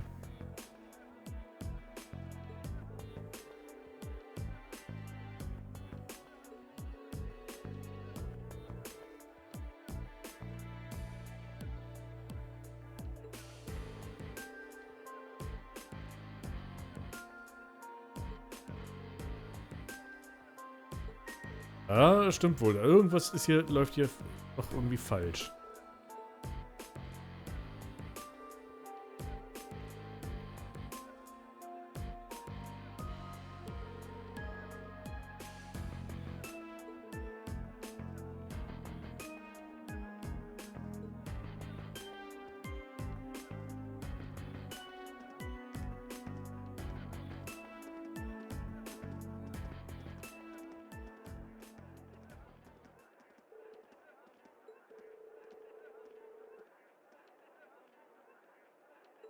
Ja, die haben sie einfach nur davon abgehalten, sich weiter an die Google zu gehen, aber das Problem haben sie nicht gelöst.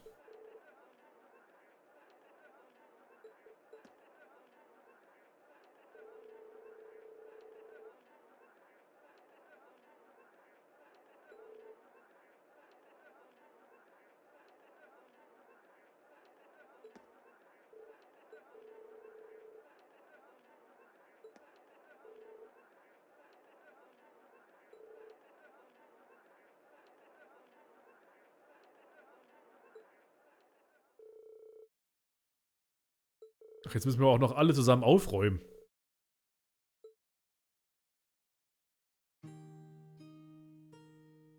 Hey, aber kein Tee diesmal.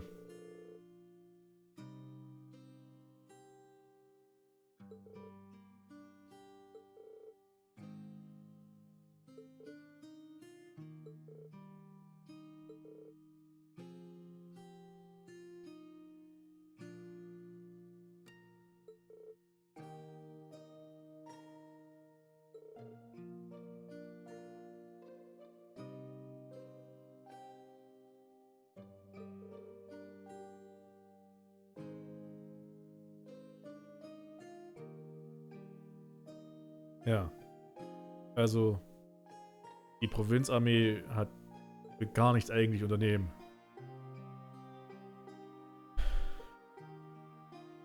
Und genau darum geht es. Sie sollen einfach die Steuern akzeptieren und dann macht die Armee wieder was.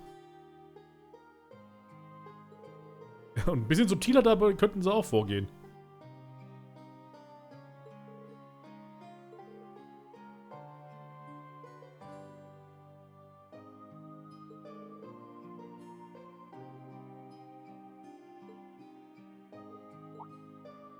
Oh oh, Reen überlegt was.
Oh.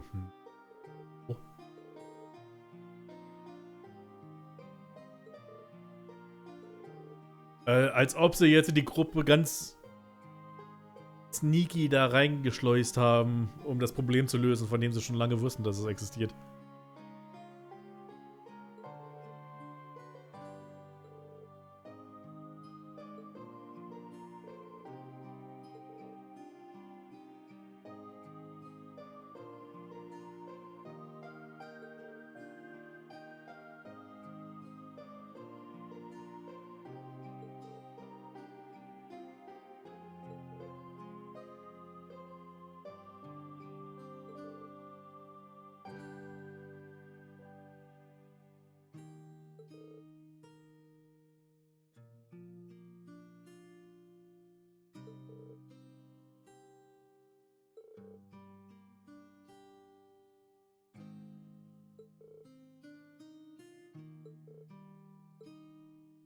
Okay.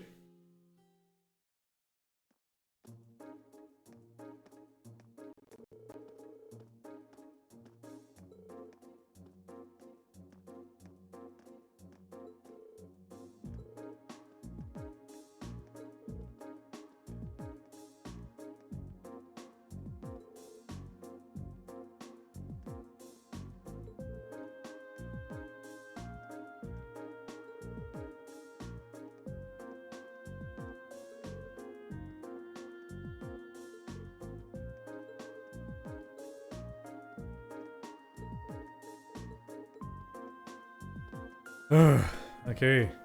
Also, jetzt untersuchen wir hier.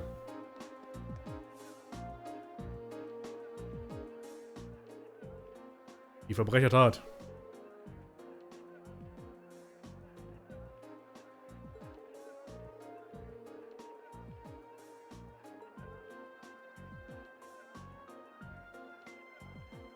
Ach so, sie wie war das mit ihrem Portemonnaie? Das war gar nicht ihr Portemonnaie, sondern anders. Okay, reden wir jetzt mit dem hier. Hieß es nicht eigentlich, dass wir das aufräumen sollten? Warum liegt das immer hier nur so rum?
So viel Dialog.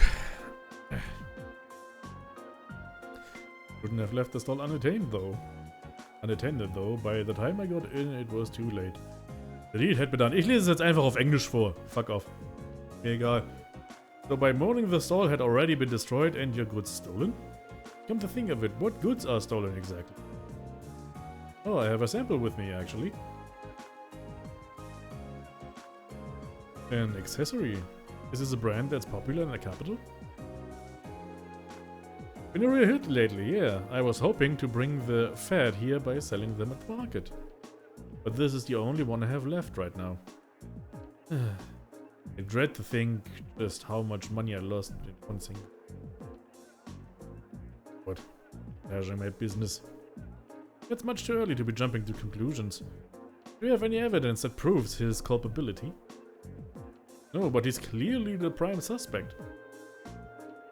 He was so against the idea of taking turns sharing this spot with me, he decided he'd destroy my stall altogether. I just know it. I'm going to get him to give me my goods back, no matter what it takes. Please, try to stay calm. Do you know that if you cause any more trouble, the provincial army really will arrest you, right? Ach, das macht sich wirklich viel besser, einfach auf Englisch weiter vorzulesen. Ich muss ja nicht andauernd immer übersetzen. Machen wir Dual Language Stream. Habe ich ja schon häufiger machen müssen, wenn hier ein paar englischsprachige Zuschauer dabei sind. Yeah, I know. But it's a matter of justice. Justice! Can't just act like nothing ever happened. It's wrong on general principle. I'm begging you, please get my goods back, whatever it takes. Well, I can't promise success, but I swear to you, we'll do everything we can. That much I can promise. I think that's everything this merchant knows. Let's try questioning another one. Where is he? No. What the hell am I supposed to do now? Excuse me, I'm sorry to bother you, but could we have a moment of your time? You're those kids from the military academy, right? What do you want from me? I've got nothing to sell you, obviously. Even if I did have something to sell, I've got no place to sell it. I'm basically ruined. And to top it all off, the provincial army and that other damn merchants are acting like I'm the one who did it. He's not taking this very well, is he? Blame him. But we need to see if he knows anything that might help us. Well, you see, ja, wir erklären's. You're investigating this mess, huh? Okay. So would you consider cooperating with us? Sure, why not? Not getting my hopes up, as I'm sure you can understand, but, well, I've got nothing left to lose. Not exactly a vote of confidence. Hey, he's willing to cooperate.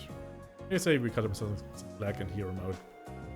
So about last night, at the time the incident actually happened. Last night, huh? I don't know how much help I can be. If that's what you're asking about here. See, I left the market right after arguing with that merchant yesterday, and I didn't come back till this morning. I stayed over at a friend's place, another merchant. got pissed drunk and ranted at him at all. Are you certain of this? Positive. Ask my friend if you don't believe me, he'll back me up. I wandered around here with an awful hangover this morning, and what I found gave me a hell of a start. The whole stall in shambles. And as if that weren't bad enough, all the processed foods I was going to sell here, they were just gone, not a trace. So the goods that were stolen were processed foods? That's right. Nuts, cheese, bacon. All foods that have a long shelf life, made with local ingredients. Seeing all my stuff gone really sobered me up. That was like I hadn't been drinking at all. And that's when I went over to that fool's stall and make him pay for it. Why did you go straight to him? Because he was the one who did it, of course. He smashed my stall so he could have that spot all to himself. But that doesn't make any sense. If Heinz did it, then why was his stall destroyed too? He must have done that to himself. Probably figured if he destroyed his own stall, no one would believe he could be responsible. I don't know, that seems pretty unlikely. It's a bit excessive. Well, I understand your frustration. Meine Güte, das ist ein schwieriges Wort auf Englisch zu sagen. Frustration. Baseless accusations do no one any favors and only cloud the true issue. Look. But it's so frustrating. I've lost so much money because of this. I might have to shut up for good. That is bad. If I could at least get my goods back, maybe I could salvage enough to stay afloat, but what are the odds of that? None of the other merchants saw anybody do anything, and the provincial army is sure ain't about to help. I'm finished, pure and simple. All the hard work I've put into getting this far, and this is how the dream ends for me. Well, I'll be honest, I'm not sure how much we'll actually be able to do for you. But we'll do everything in our power to help you find some form of closure. So cheer up, okay? I appreciate that. But again, I ain't about to get my hopes up. Good luck, though. Der tut mir echt leid irgendwie. That's all the two victims of the crime have to say, it seems. What does everybody think? I can't be sure, but I really don't think either of them is responsible. Both merchants certainly have adequate motive to damage the other's stall, but the chance of both committing the same crime at the same night without crossing paths? Virtually nil. It's not impossible that they were just out to steal each other's merchandise, but I don't believe that's what actually happened. Both of them have alibis confirming that they were somewhere else when the crime took place. I do agree. I just can't see either of those merchants being responsible for what happened. So we're going to have to look elsewhere to find a viable suspect. Where though? I mean, who could it possibly have been?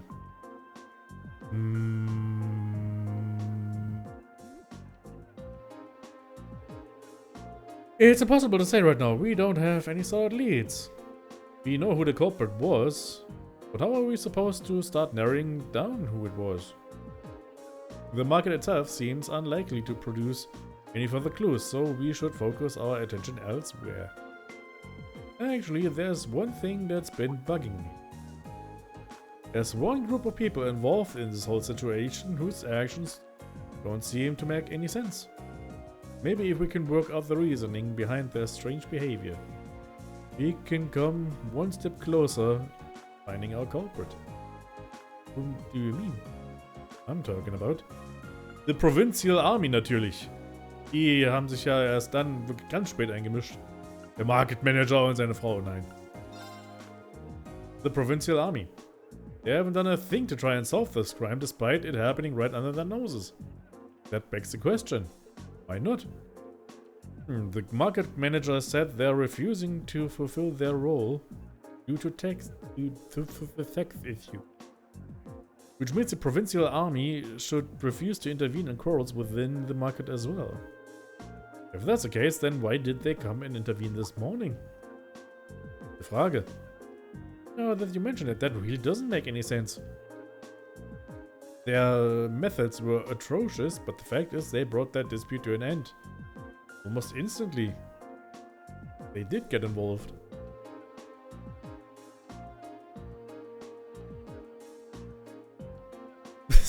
Das klingt nach Ted Cruz, ja. Das klingt absolut nach Ted Cruz. Yeah, one minute they're refusing to do anything, then next they're taking a stand. It's definitely suspicious. My point exactly. There's definitely something unnatural about the way they're conducting themselves. And since we have no other leads, what do you say we go to the army's guardhouse and take a look around? We might be able to learn something from them that could aid us in our investigation. That may be worth an attempt. The guardhouse isn't too far away from here either. Let's head over and see what we can find out. Können wir uns jetzt bewegen, bitte? Danke. Ich glaube aber, wir können auch vielleicht jetzt unsere...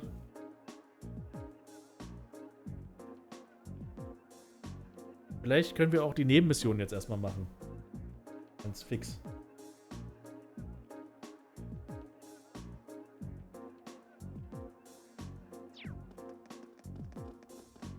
Okay. After entering the station, yeah.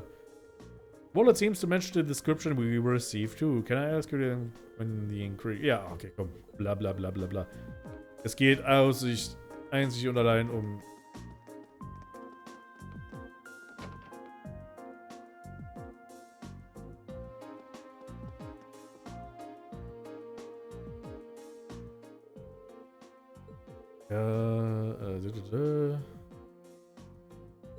Ja, Portemonnaie wieder verloren. Annette hat das. Die ist in der Kirche. Glaube ich jetzt, oder? Okay.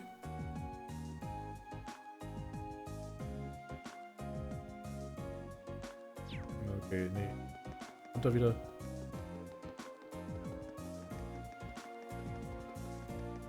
Dem Typen reden. Jetzt in der Kirche, oder?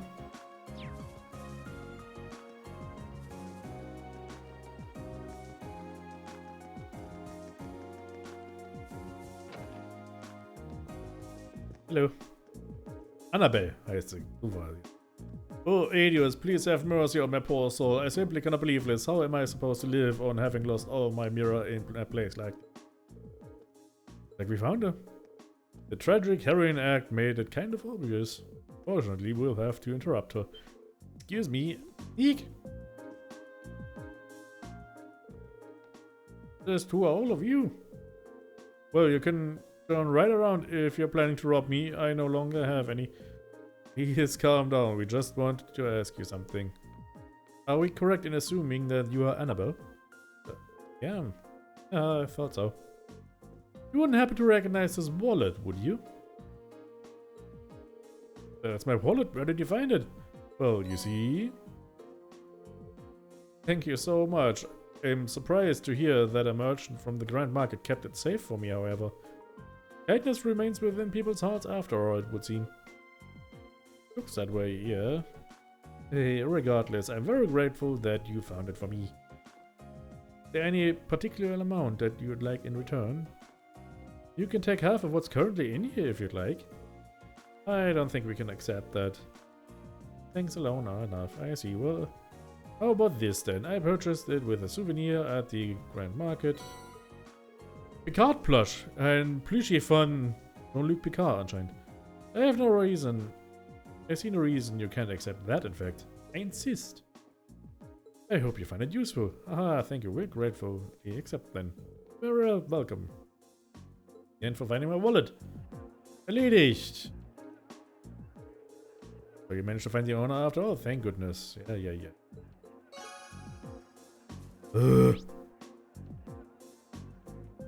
Okay, und ich glaube, ich kann jetzt nicht die Stadt verlassen erstmal.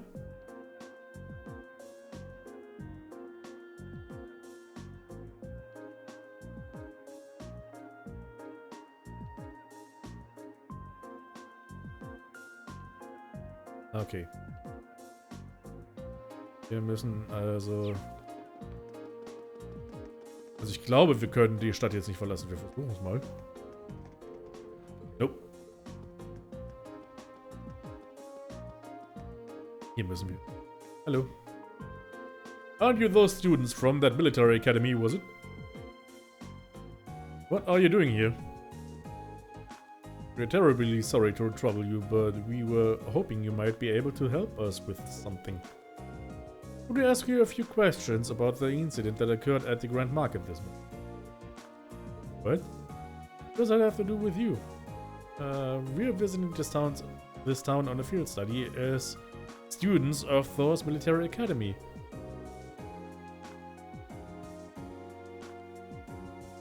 Ja, mit irgendwas müssen sie ja rumlaufen, ne? And we would very much appreciate the chance to see how experienced soldiers such as yourself handle difficult everyday situations. This seems a perfect opportunity for an anecdotal case study and could prove most invaluable to our education, if you'd permit it. Alright, stay here. I'll see what I can do.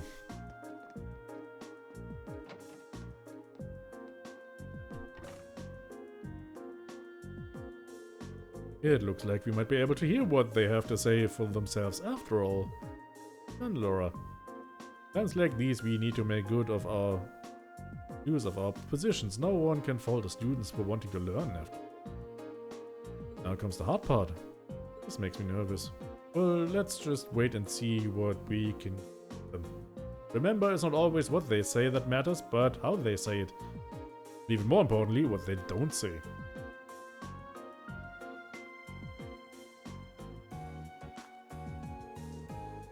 I hope you appreciate us taking time out of our busy schedule for this. What do you want? Make it quick, I'm a busy man, you know. Not even trying to keep up appearance. I'll be brief then. We came to discuss the incident at the market this morning. Would we be correct in assuming that the provincial army will be conducting no further investigation? Is that all you came here to ask? All? Would the armed forces charged with maintaining peace in this region not be taking this matter more seriously? Laura, I'm not sure. You got a big mouth for someone your age. And it seems you have a lot to learn about how military units actually work. What do you mean? Let me ask you this. What should the #1 priority of the provincial army be in order to maintain the status quo? I'll tell you, their #1 priority should be to enforce the will of their region's ruling lord, Albarea. As members of the provincial army, the will of the nobility is absolute. We are just following our orders, protecting what we have a duty to protect. I assume you're referring to the local petition against the sales tax increase. So you're saying as long as the petition isn't withdrawn, the Grand Market isn't something you have a duty to protect? Interpret my words however you want. We're soldiers. We follow our orders. That's how the military works. And we don't need some fresh military academy inductees telling us how to do our jobs. Ugh. This is nuts. Do you even have a tiny shred of shame? Hoping we'd be able to get something out of him, but it sure doesn't seem too likely anymore. Nee, niemals. Niemals schiefgelaufen in der Geschichte der Menschheit. So, is that it then? I hope this has been enlightening. If you'll excuse me, I have a job to do. Elliot? Wait, would you mind answering just one more question? Elliot? Well, do you have any idea what might have happened to the goods Marco was handling? You know, the accessory merchant. All he had left was that one sample. What are you talking about? That merchant from the capital, Heinz, was the one who was planning on selling accessories. What? oh, da hat er sich gerade... Woher weiß er, welcher der Händler wer war? What did you just say? What are you all looking at me like that for? How do you know that? I was under the impression you hadn't investigated the matter at all. How peculiar. We only discovered what each of the merchants was intending to sell a short while ago ourselves. Sir, we have our own ways of finding these things out. You'd do well not to underestimate us. Now we wasted enough time answering your questions. We're leaving. Clever Elliot. We think the fact that they know what each of the merchants was selling means they did investigate the matter after all. But the burglary happened last night and it was only first discovered this morning. Realistically, I don't think there was any opportunity during that time for them to do any digging, not without running into us. Agreed. I suspect they knew what each merchant was planning to sell well in advance of yesterday's incident. So that would be easy information for them to learn, since Duke Alborea must have issued permits for both stalls. That's true. The army would have no trouble gaining access to transaction records for something like that. Why would they bother? Maybe they needed to know so they could prepare. What? I get the impression that the incident at the market has been carefully planned out for a while now. I don't think those two merchants being given permits for the same spot was a incident either. Warum lispeln englisch sprechende Leute immer so? Blödes TH. Bläh. That's a TH. It was probably done to get them to start fighting, so they could get robbed while there was tension. Basically, to create a situation that couldn't be brought under control without the army's help. So the two merchants were being used all along. That seems to fit perfectly with what happened this morning. Meanwhile, the provincial army has shown no interest in actively working towards a solution, unless the market manager chooses to withdraw the petition. So they waited for things to get out of hand, then showed up to force both parties into an uncomfortable truce. Eventually, the merchants would get worn down enough that they'd feel like they have no choice but to withdraw the petition. Ja, es war ein längerer Plot, genau.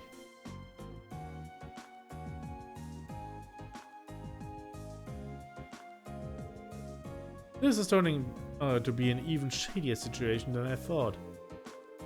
Yeah, but thanks to Elliot, I do believe we finally uncovered the truth of the matter.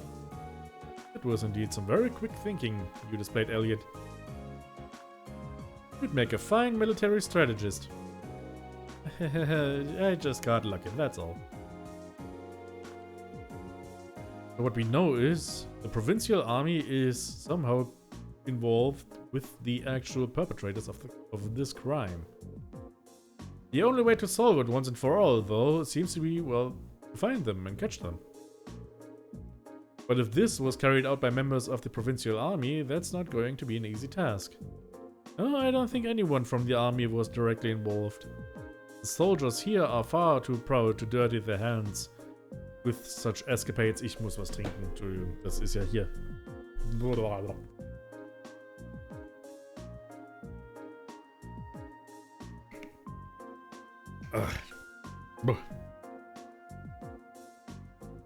Rechen.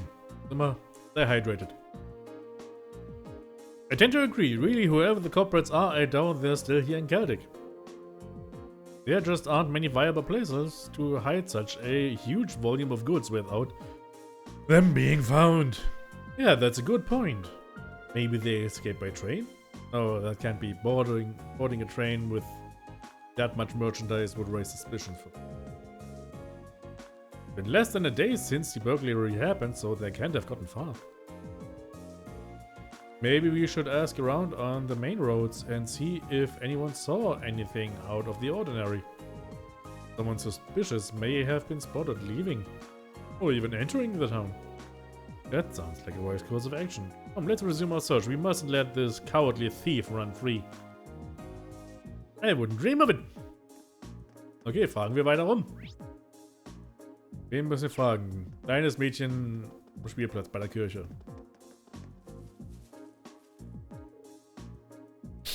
Lulu. Lulu, are you okay? What that nasty man did to her. Is something the matter? I was just chasing after Lulu near the exit, the west exit of town. There was this weird man asleep along the side of the street. Weird man? Sleep in the midst of a bustling town like this, oblivious to its dangers? Suggesting he must possess formidable skill. Or he was just really drunk. The nasty smell coming off of him nearly made little Lulu faint. Terrible. It really was. I don't know who he is, but I'll have to keep an eye on Lulu to make sure she keeps her distance from him. He's not from this town. So he's not from this town then? I'm not sure. I only started seeing him around a few days ago. I'd never seen him before that. Really now, that sounds like a lead if ever I've heard one.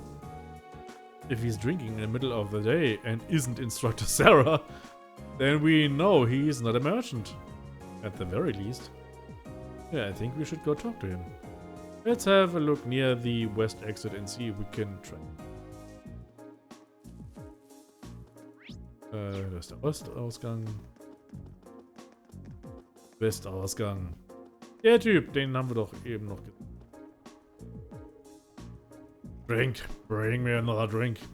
Yeah. Yeah, reeks. How much has he put down? It's only midday and he's already completely blitzed. I don't think this is the man we're looking for. I think he'd have trouble pulling off a robbery. Sir, are you alright? We can help you home if you'd like. Shut up, leave me alone. I'm just a good for nothing who's just lost his job. Looking after that park, which is my whole life. A Naturpark, huh? Nature park? I wonder if he's talking about the Lunaria Nature Park we saw yesterday. You guys know it? You see, I used to be a park ranger for your place. Then you lost your job? Yeah, out of nowhere too. I gave life for that job I did. And then he just came and took it all from me. Damn, the official just showed up out of nowhere and told me I was sacked.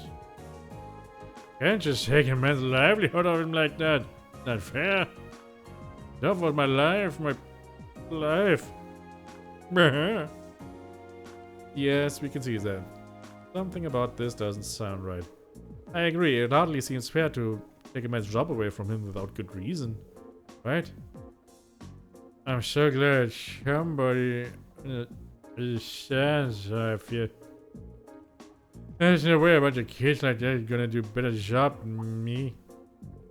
Kids? I was drinking it last night too, see? And a bunch of kids in ranger uniforms went walking out of the town through the west exit. The thing was, I was carrying a whole bunch of wooden boxes too. Middle of the night. She says, I tell you. You don't think they could have been nature park? I wouldn't have even considered that. But given its size, it would no doubt be a perfect hiding spot. Yeah, they'd have no trouble stashing the merchandise there undetected. TH! Brr. The man standing at the entrance yesterday was probably there as lookout. And if a provincial official was the one to tell him he was fired, that's practically a smoking gun. Huh? Is something useful or something? I don't know what I said, but if I help you out, Yeah, buy me a drink. I would suggest you start trying to sober yourself up instead. There's a good chance we may be able to recover both your park and your job. Well, we know our next stop. As soon as we are fully prepared, let's head out to the Lunaria Nature Park. Right. Okay.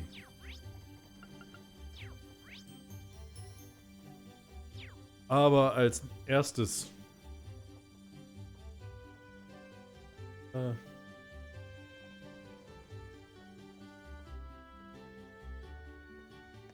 Okay, wir müssen in den Westkeldig erstmal. Weil es hier jetzt noch das Monster gibt. Und es gibt noch was einzusammeln hier. We should take a right here to reach the nature park. Right. Let's go. Well, shall we begin? My turn. Blubbels. Ow. Here we go. Right. Go. I'll take you up. Of course. Hey! You still have a lot of training to do.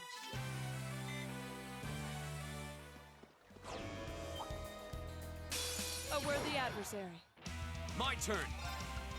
Motivate. Let's do this. Okay. Right. Du kannst dich jetzt nicht mehr bewegen. It's my turn.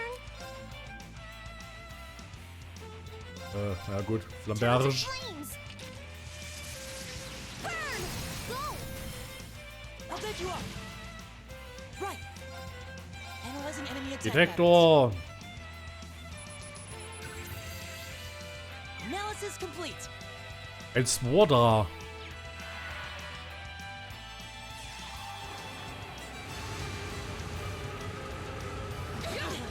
Au! My turn. All right, let's do this. Leave it to me. It's my turn. Hang in there. You have my face. Thanks. Right.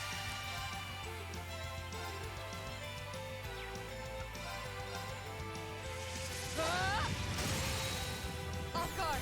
Wir cleaven einfach nochmal die Earth. My turn. Give it up, everyone.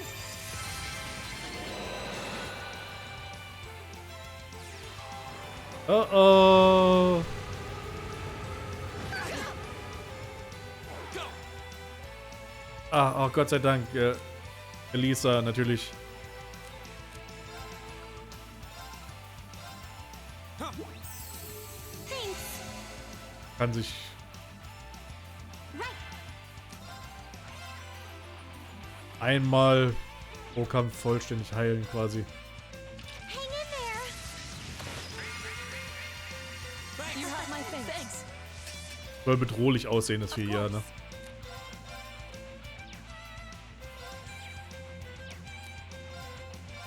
Okay, wir müssen einfach mal näher an ihn ran hier. My turn. Here we go. There.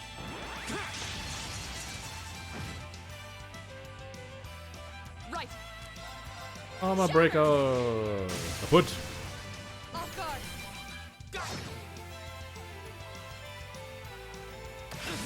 Au. My turn. Night. Okay, das hat nichts I can gebracht. do this. Turn to flames. Brennst du vielleicht ein bisschen? I'll take you up. Nee, sieht nicht so aus. Doch. Go. Tut er. There.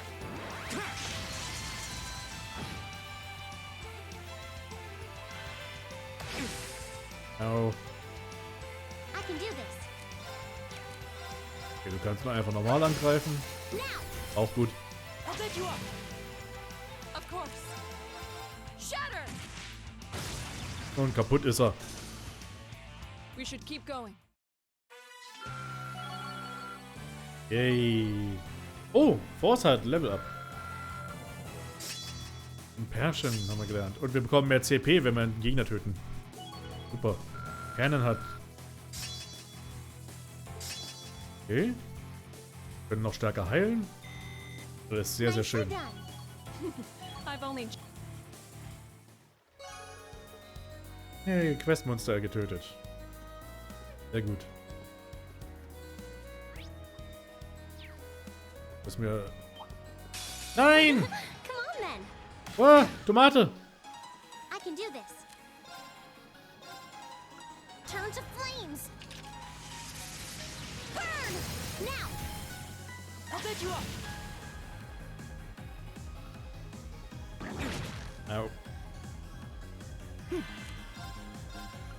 Analyzing enemy attack patterns.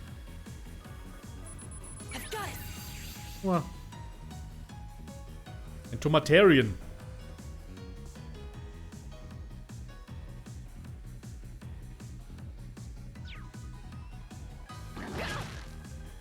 My turn.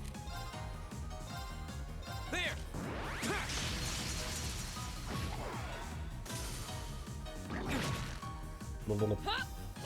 Uh-oh. Uh-oh. Right.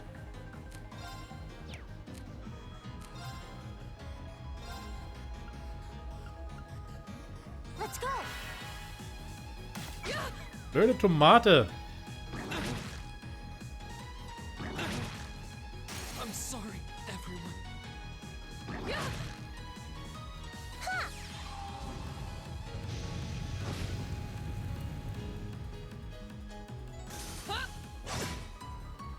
Right.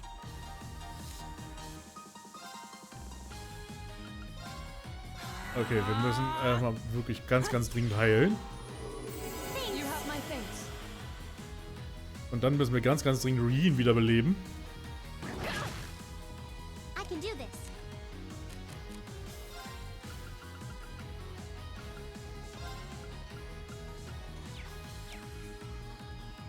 Oder wir können einfach es auch lassen und einfach nur weiter angreifen. Of course. Ja, das ist auch ein bisschen teilweise nervig, aber Shatter.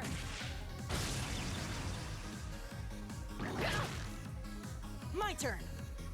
das ist nicht die Art von Spiel hier, das ist dann schon. You have my thanks. Right.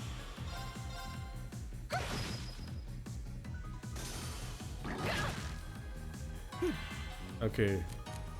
Bewege dich mal ein bisschen näher zu Reen, damit wir ihn vielleicht doch mal. Mensch. Hero Arts kann ich irgendwie. Ah, sehr gut. Thanks. Right.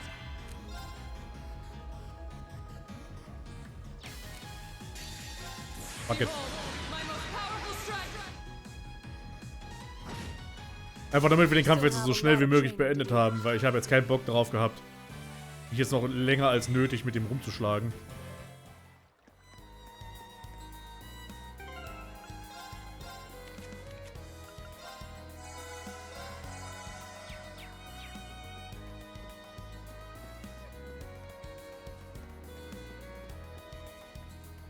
Okay, wo müssen wir...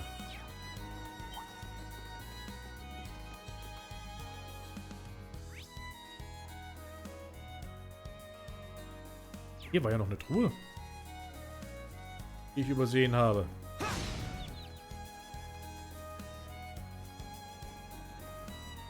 Ah, hier ist die Truhe. Okay. Jetzt, wo wir schon mal auf dem Weg sind, können wir in das Farmhaus gehen.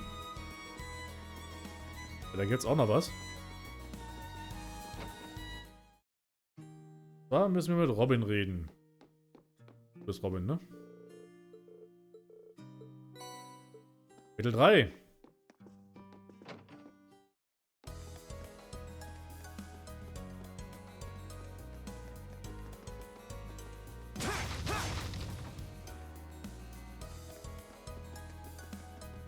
Okay. Lunaria Nature Park. Da sind wir angekommen. Wir haben auch unsere Sidequests schon erledigt. Seem like anybody's here. Wonder what happened to those bossy guys who were here before. If they really are the culprits, maybe they've run away already? This woodland is too dense to reliably intuit whether anyone awaits within. Yeah. What's this? It's... A bracelet? How did a bracelet come to be in a place such as this? Just as I thought. This bracelet has the same design on it as the ones that the merchant from the capital was planning on selling. Really? Ist schon irgendwo klar, ja. You're sure? Positive. There's not a doubt in my mind that it was designed by the same person. Care to give a second opinion on that, Laura? I'm hardly qualified to weigh in on recent trends, but there do seem to be a number of similarities between this bracelet and the merchant's goods. So the fact that it's here means... Yeah. It's extremely likely the culprits we're looking for are inside this park. Sure seems that way to me.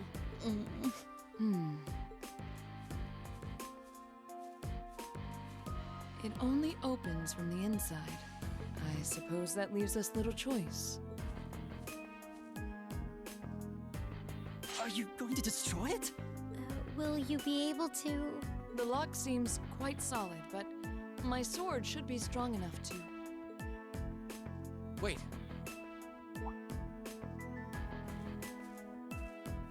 I'll do it. I can get it done more quietly. Oh? Really? What are you going to do?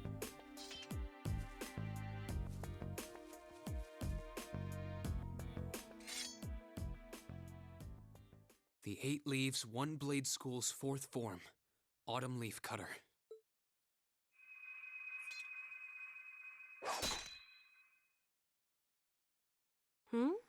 Huh? Seriously? Wow! You got it right in two! I did. Thankfully. Spectacular. It's an honor bearing witness to one of the skills of the 8 Leaves School. Ihr habt die schon ständig gemacht jetzt während der Kämpfe. Du hast sie schon 1000-mal gesehen. Thanks, but I'm still more or less a beginner. Anyway, we don't have much time left. Let's head inside and see if we can find them. Right. We need to find them before the sun starts to set. Looks like we can still make it after all. Excellent. Come then, we must make haste. Make haste. Not war. Okay.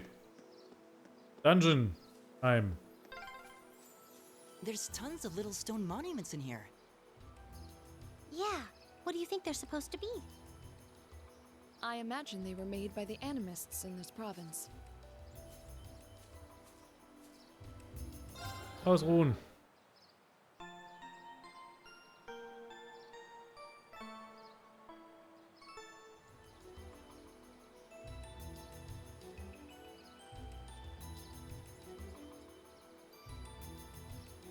Oh, Moment. Ich glaube...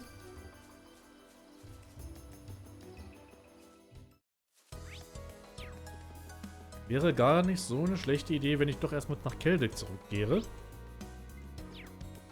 Weil ich gerade gesehen habe, was ich eigentlich als Belohnung bekomme für meine Sidequests. Und die könnten mir jetzt, glaube ich, vielleicht ein bisschen sogar sehr nützlich werden.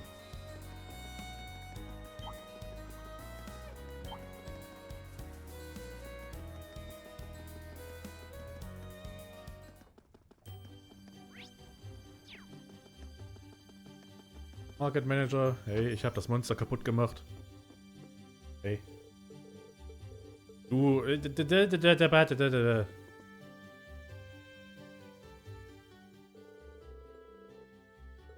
Ja. Material. Jetzt für den Anfang wäre das wirklich nicht schlecht, wenn wir unsere Waffen vielleicht wirklich mal ein bisschen upgraden. Ich denke mal, das dürfte doch noch ein bisschen Vorteil verschaffen. Customize Weapon.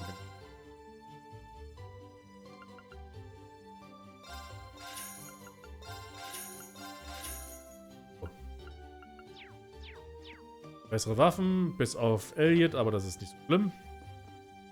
Der macht eh jetzt nicht allzu viel Schaden mit seinen Stäbchen.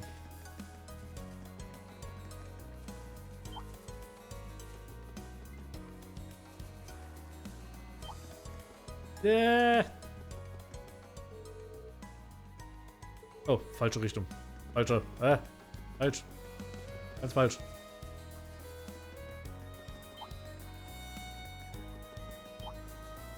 Lass mich in Ruhe. Ich weiß gar nicht mal, was die Animisten nochmal waren. Ich erinnere mich gar nicht. So, jetzt sind wir soweit.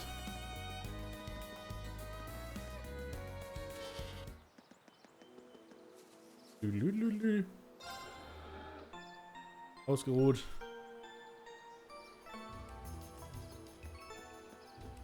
Und jetzt geht's los mit Pilz. Now's our chance. It's my turn.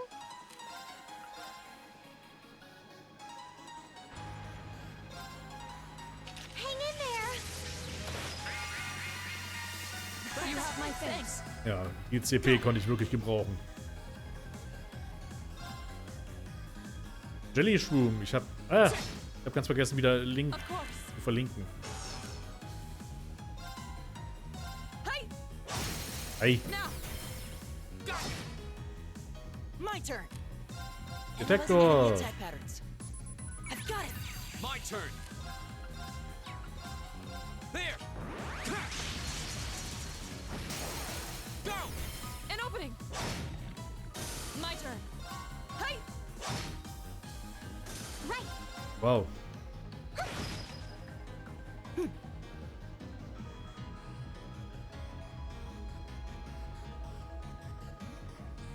Ah, okay. Ob das dasselbe damit gemeint ist jetzt hier in dieser Welt, ist jetzt aber die andere Frage, ne? an opening. Your swordsmanship gets better with every battle. And I've got to.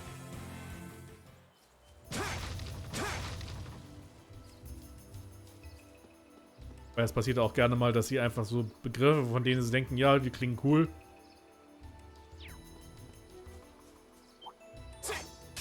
I welcome all challengers. My turn. Also benutzen wir den Begriff einfach. Ungefähr. Okay, das ist guter Schaden, den sie hier machen. Right. Ey. Analyzing enemy attack patterns. Analysis complete. Of course. Shatter. Warum? Now.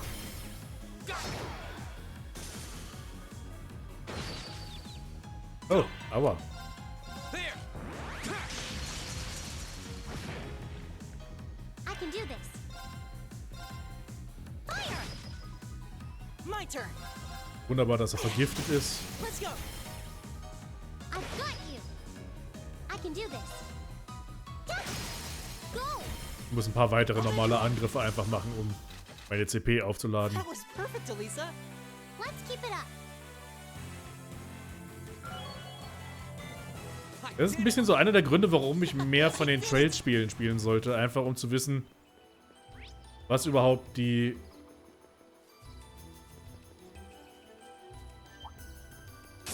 I welcome all challengers. die Lore dann dahinter so ein bisschen ist. Go. An opening. It's my turn.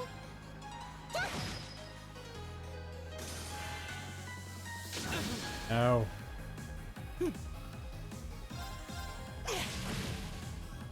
My turn. Go. Go. An opening. Your swordsmanship gets better with Kiste. Oh, noch mehr Zip.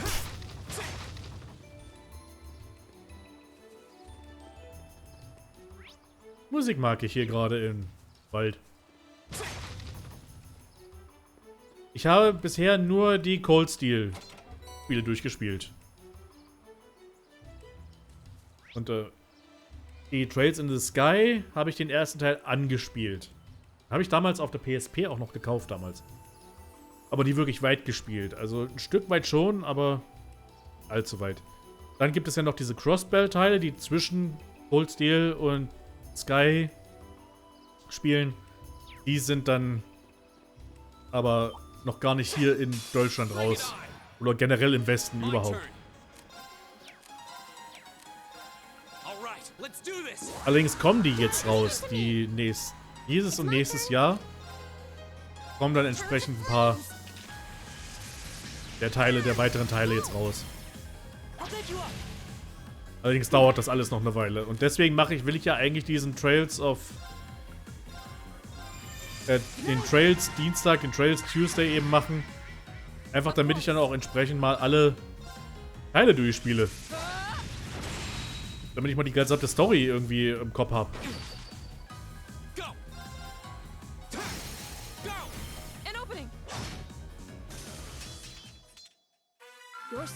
Und wir zusammen dann alle dann entsprechend. Weil eigentlich ist es ja so, dass die gesamte Reihe eigentlich eine Story erzählt. Die ist so aufgeteilt in mehrere kleinere Stories und sowas. Also kleine sind sie auch nicht. Aber in halt Story Arcs aufgeteilt mit verschiedenen Hauptcharakteren und Nebencharakteren und so weiter.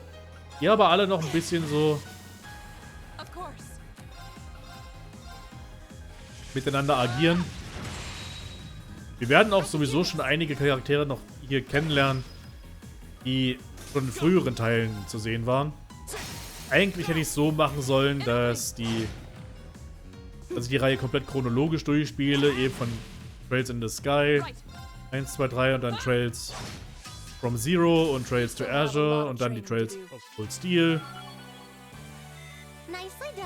Aber dadurch, dass ich eben die Cold Steel Teile erstmal einfach kenne, habe ich mir gedacht, das wäre keine schlechte Idee, damit doch lieber anzufangen. Und dann, nachdem ich die durch habe, dann gehe ich die anderen durch. So, ich wollte was ausrüsten. Mal gucken, was wir jetzt eigentlich noch so haben. Citrus Bottle. Paint, nee. AP plus 100, Defense. Das kannst du haben. Yeah, this park covers a lot more area than I was expecting.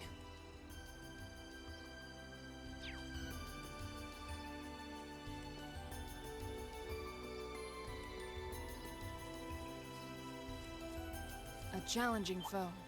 We should engage it with care. Ja. This one looks strong. Right. Turn to flames. Burn. Ow. My turn. All right, let's do this. Leave it to me. Right. Analyzing enemy attack patterns. Analysis complete. My turn. Shatter. Off guard. Wow, das hat Schaden gemacht.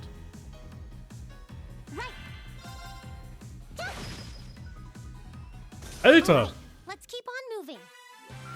Das war... Wow! Eieiei.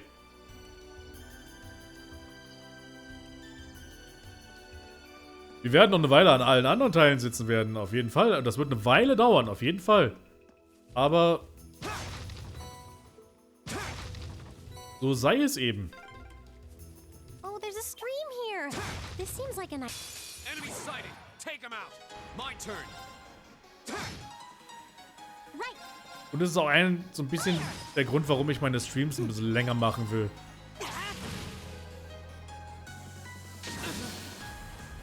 Also, dass ich vielleicht mal so eine Stunde eher anfange. Um nicht immer nur 3 Stunden zu machen, sondern gleich mal 4 immer am Stück.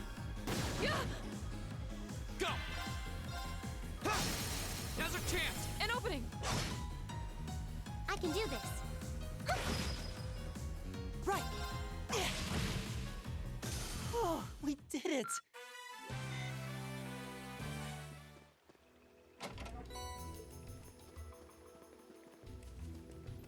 Aber der Vorteil ist, ich mag die Spiele sehr. Ich mag die Trails of Cold Steel Reihe. Also habe ich zumindest Spaß, wenn ihr spielen. Naja, haut das hin. Au.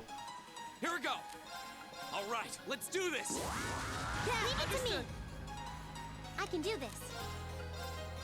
Hang in there. You have my thanks.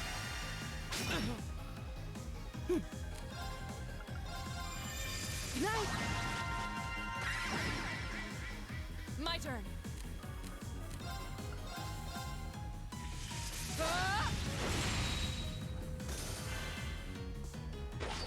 Fool. Cool. Go. That's that. Let's keep moving.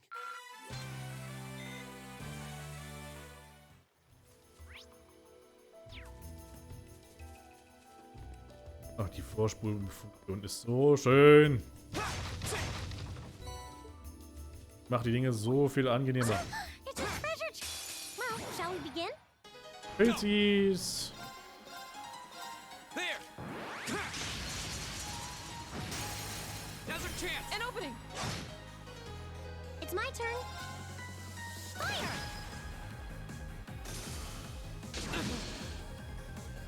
My turn.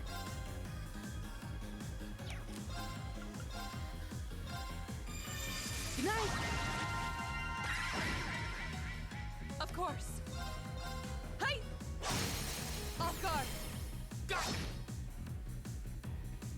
Yeah! I can do this. Fire. Go.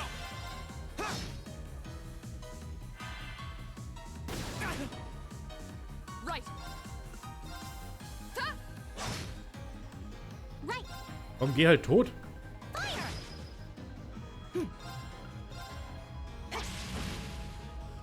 My turn. Dankeschön. Of course. Ha! Evil will fall before my blade.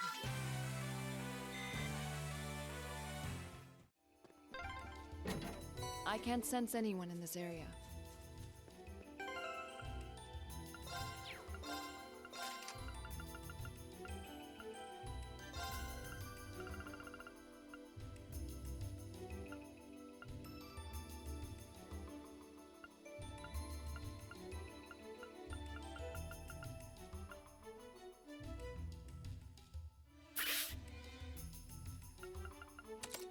Na komm, du kriegst den Break einfach.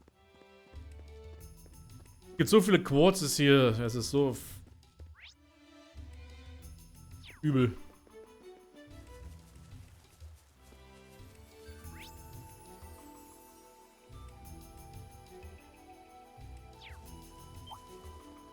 Ja, so poetisch wie sie halt ist, ne? Bestial Baum.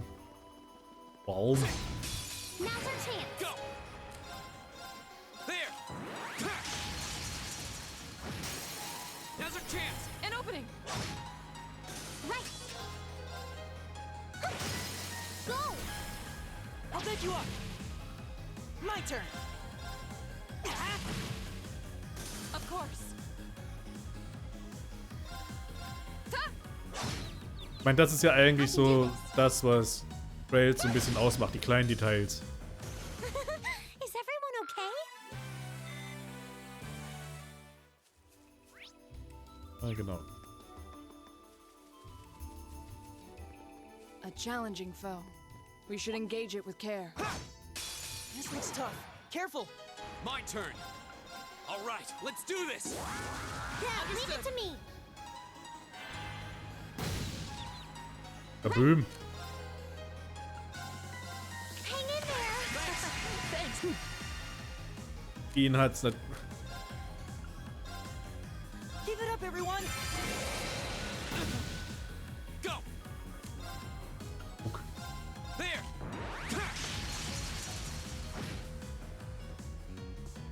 Right. Turn to flames. Burn.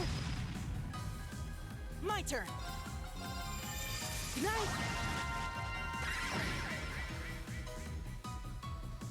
Und er ist tatsächlich eingeschlafen. Here we go. There. Go. An opening. Wenn es immer nur ein einzelner Gegner ist, dann kann es teilweise echt Every battle. And I've got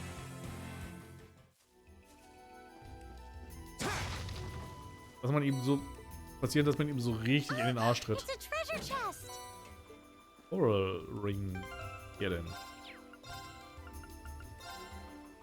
Coral Ring. Ring decorated with beautiful deep water.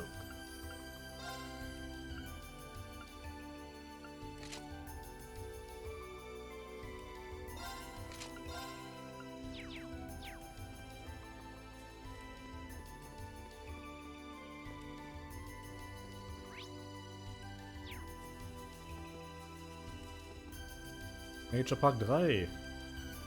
In der Nature Park hier. Just how deep does this forest go? We must be pretty far in now. I'd imagine we're almost there. Ach du. Und war hier nicht eigentlich ein Angelplatz? Halt. Halt.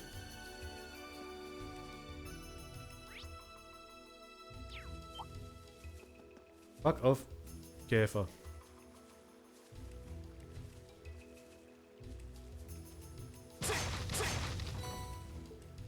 Moment. Angelplatz. Gab es hier einen Angelplatz?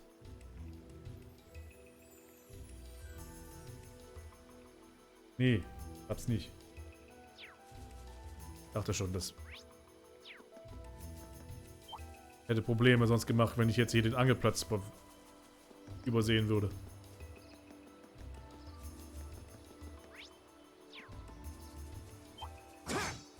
Enemy sight. Here we go. There. Right. Turn to flame. Go.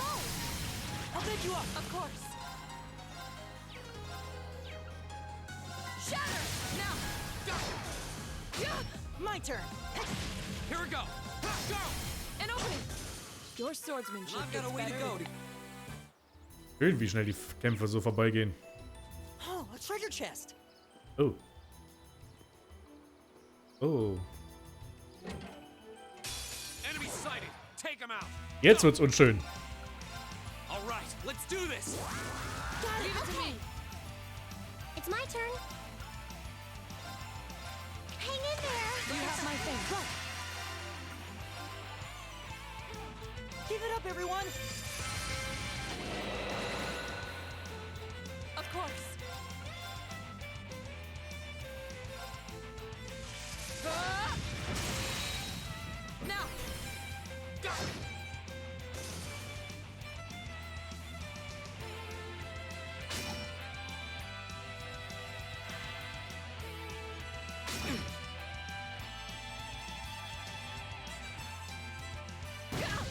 Au. All right, let's do this. Leave it to me! Right.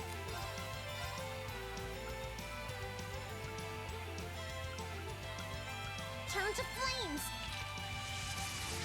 Burn! Now. I'll pick you up! My turn! Lullaby. Schlaf mal ein bisschen. My Okay. turn! Ah, bei einem hat es funktioniert. Ja, immerhin. Ah!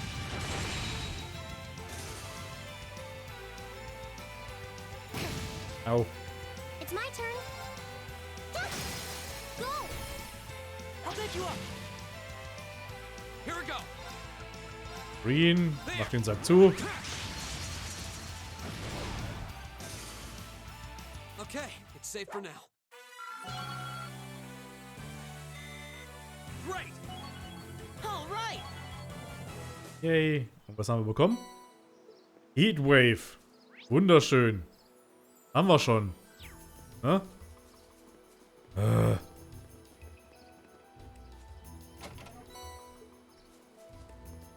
Balm.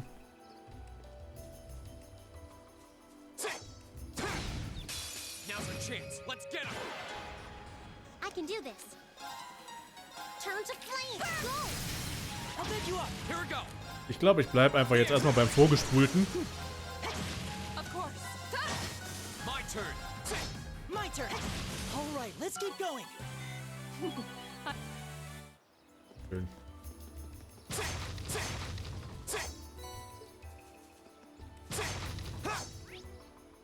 Halt, nee. Oder Kampf. Oder Kampf. chest.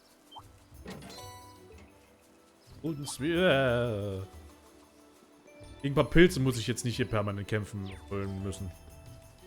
Okay. Oh hey, there's an orbman charging station. We must be in the most remote reaches of the So park. lang ist er ja noch nicht mal. Er ist einfach nur länger als erwartet, so ein bisschen.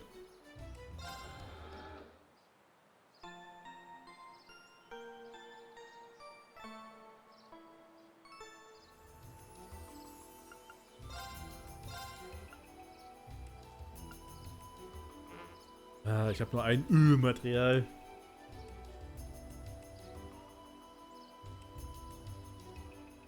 Okay. Noch irgendwas? Nee. Gut. Ich würde dann mal speichern wollen, einfach der Sicherheit halber. Save Data. Für den Fall, dass uns jetzt ordentlich in den Popo getreten wird. There they are. Oh. Not bad for a night's work. And if those idiots don't withdraw that petition, we'll be able to make even more. Don't get carried away now. Yeah. We get a reward for all this anyway. We're making out just fine as it is. Still, who were those guys? The provincial army seemed happy to go out of their way for it. No idea. But then, I can never figure out what that man's thinking. None of our business either. We just need to be ready to abandon this place at a moment's notice. You're not going anywhere. What? Who's there? Ah, you're those students from yesterday. I know I locked the gate. Don't tell me you broke in. Indeed, we did. It looks like the stolen goods are all here too. We caught you red-handed. Let's take them out. Let's see. They're just kids. They should be no match for us. Ja, das famous last words. And since we're all alone out here, ain't nobody gonna see a thing. Hope you're ready for the beating of your lives. I highly doubt we'll be the ones to endure a beating here today. As long as we make good use of the Arcus's combat links. Yeah, they don't stand a chance. Here we go. Enemies ahead! We'll have to fight. It's my turn.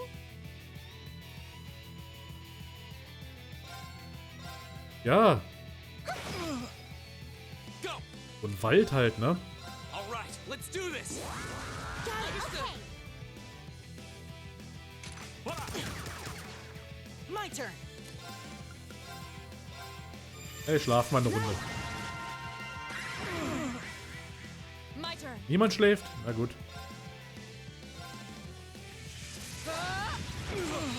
Oh, ja, die Typen sind... Au.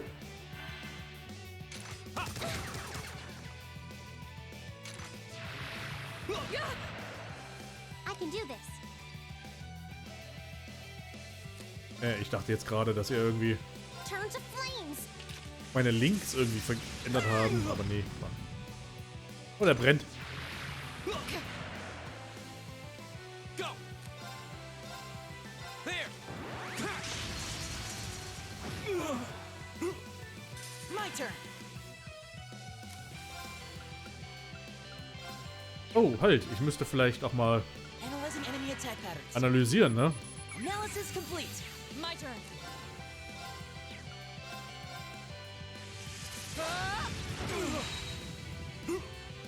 Evil will fall before my blade. Hey, EP-Charts. Ich meine, wir kriegen aber Items ohne Ende hier.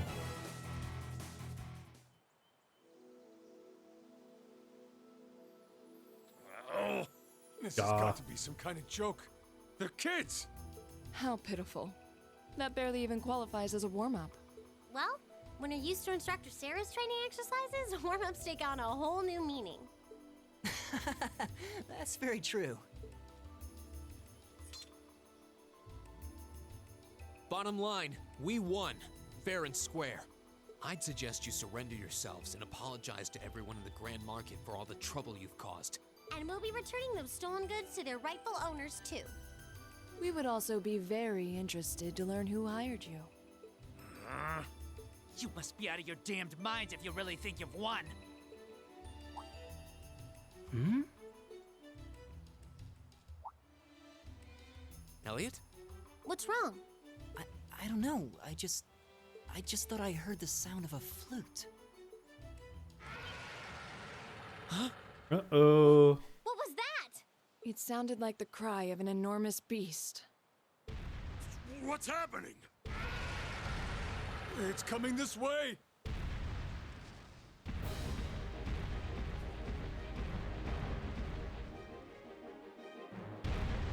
Hallo. Unoja. Das hat übel was von Ease.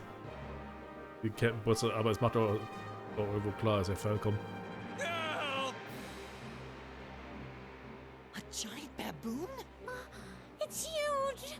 I believe we're dealing with the ruler of this forest. What would you suggest, Reen? Well, they may be thieves, but we can't just leave them to die. We're going to have to fight it. Understood. All right. Idios, help us! A worthy adversary. Oh. Of course.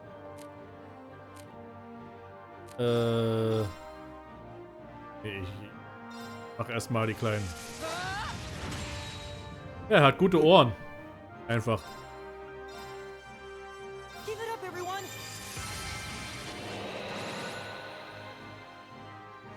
I get it. Genau, use Flame Slash. Here we go. Auf einmal bekommt er das so. All right, let's do this. Leave it to me. Ja, Foreshadowing. I can do this. Turn to flames.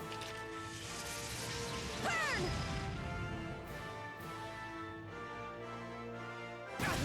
Au. Au. Right. Hang in there. Thanks. Here we go. Okay.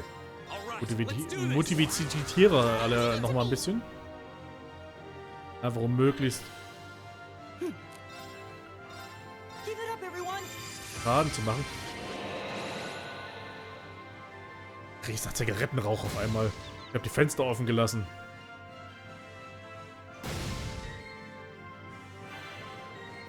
Right.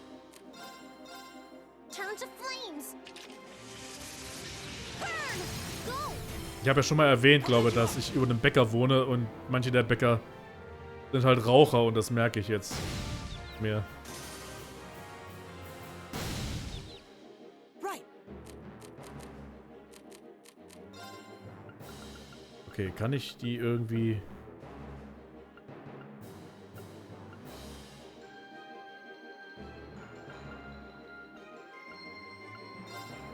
Paint muss sein, oder? You have my thanks. Ah.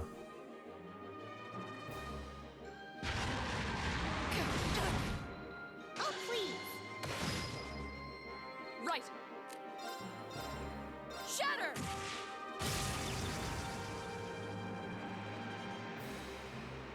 Right.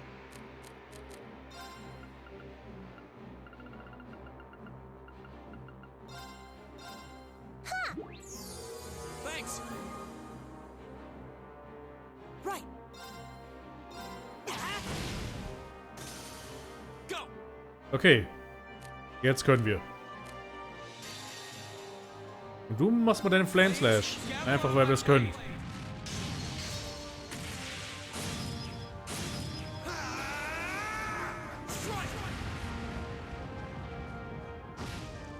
Okay, nicht allzu viel Schaden, aber... It's my turn. Hang in there. You have my thanks. My turn. Shatter. Now. Go. Und ich darf nicht vergessen, Right. Analyzing enemy attack zu patterns. analysieren. I've got it. Das hätte ich jetzt nämlich beinahe wirklich vergessen.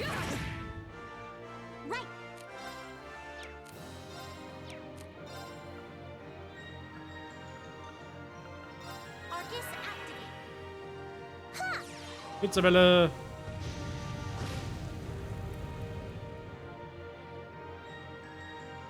Here we go. All right, let's do this. Yeah, leave it to me. My turn. Shatter. Now. Right. Und wir kriegen wieder einen Resounding Beat.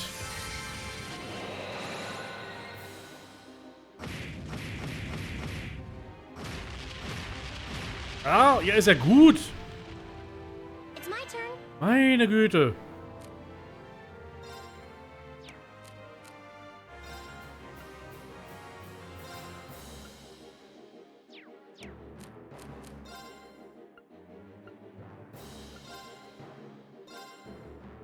Huh?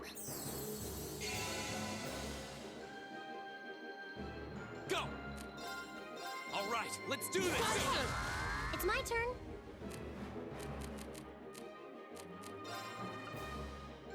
Na gut, wir stimulieren mal wieder Laura ein bisschen. You have my things. Of course. Und du machst jetzt deinen Radiant Dance. Behold, my most powerful strike.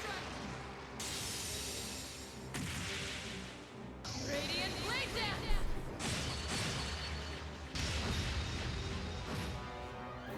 Das war Not good. guter Schaden. Heidewitzka. Thanks. It's my turn. Hang in there. You have my things. Here we go. There. Now's our chance. An opening.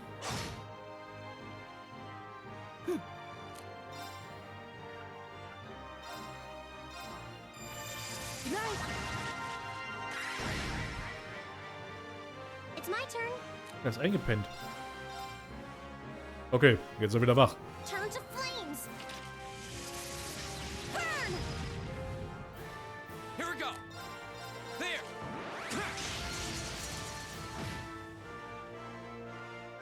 Right. Shatter. Ah, Off guard. wir haben's. Das war, meine Güte.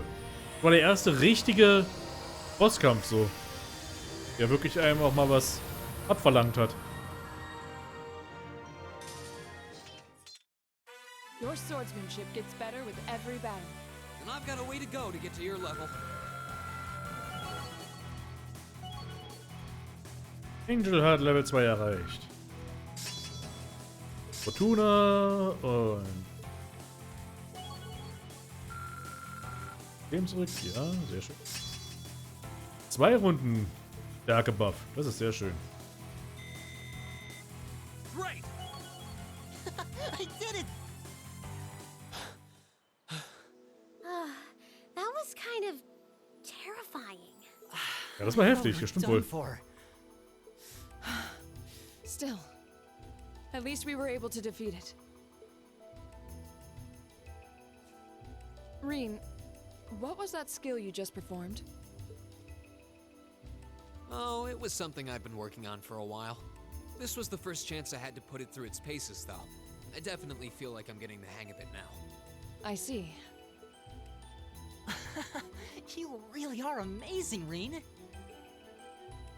Yeah, you're always there to help us when we need it most. No, that's not true. There's really only so much I can do on my own. We wouldn't have been able to defeat that thing if we hadn't all been working together as a team. This was a victory for Group A as a whole. Well said. Indeed. Unbelievable. What are these kids even doing here? That bastard. This wasn't supposed to happen. Who are you talking about? What? Uh-oh. It seems we have some unwelcome guests. There they are. And they're not alone.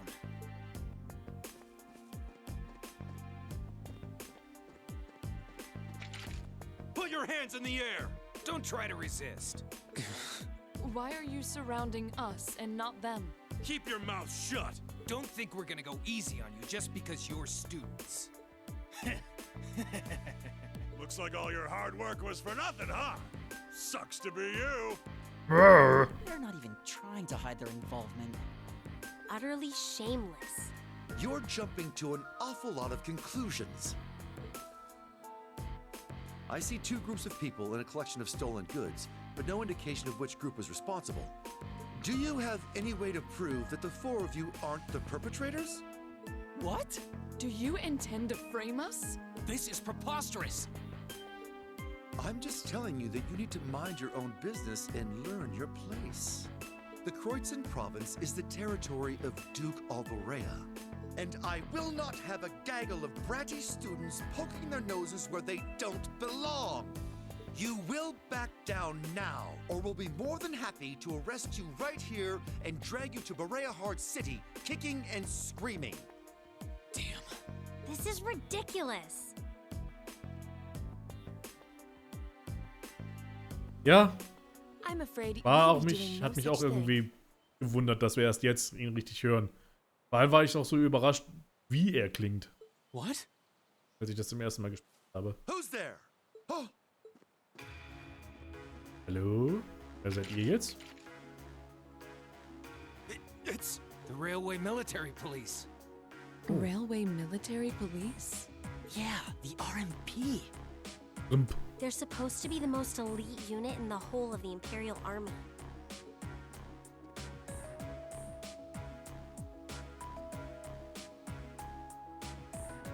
Oh, Hallöchen. The Icy Maiden. Why has one of the Chancellor's dogs come here? what is the meaning of this? This area is under the jurisdiction of the Kreutzen Provincial Army. The Imperial Army has no right to intervene. With all due respect, Keldic is a major interchange station in our railway network. So in point of fact, we have every right to investigate any incidents that occur in this general vicinity, as I'm sure you well know. And in accordance with our investigation thus far, after having questioned all those connected to the incident, we have concluded that it is impossible for any of these students to be guilty of these crimes. Do you wish to contest this judgment? I suppose not. Well then, may I suggest you leave us to do our jobs? The RMP will take responsibility for returning all of the stolen goods to their rightful owners as well. Men, withdraw! We're returning to Keldic. Yes, sir. Understood, sir. You've got to be kidding me! We had a deal. Take them into custody. Yes, ma'am.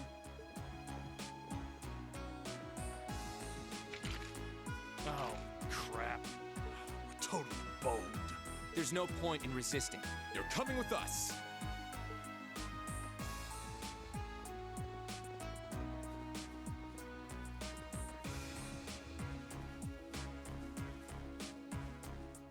Damned Ironblood dog.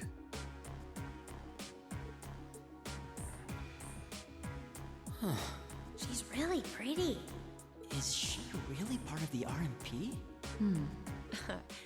Thank you all very much for your assistance.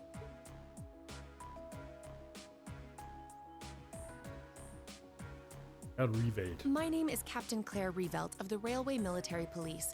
We're a division of the Imperial Army. And you are the visiting students from Thor's Military Academy, are you not? I'll need to file a report about what happened here. So would the four of you mind accompanying me?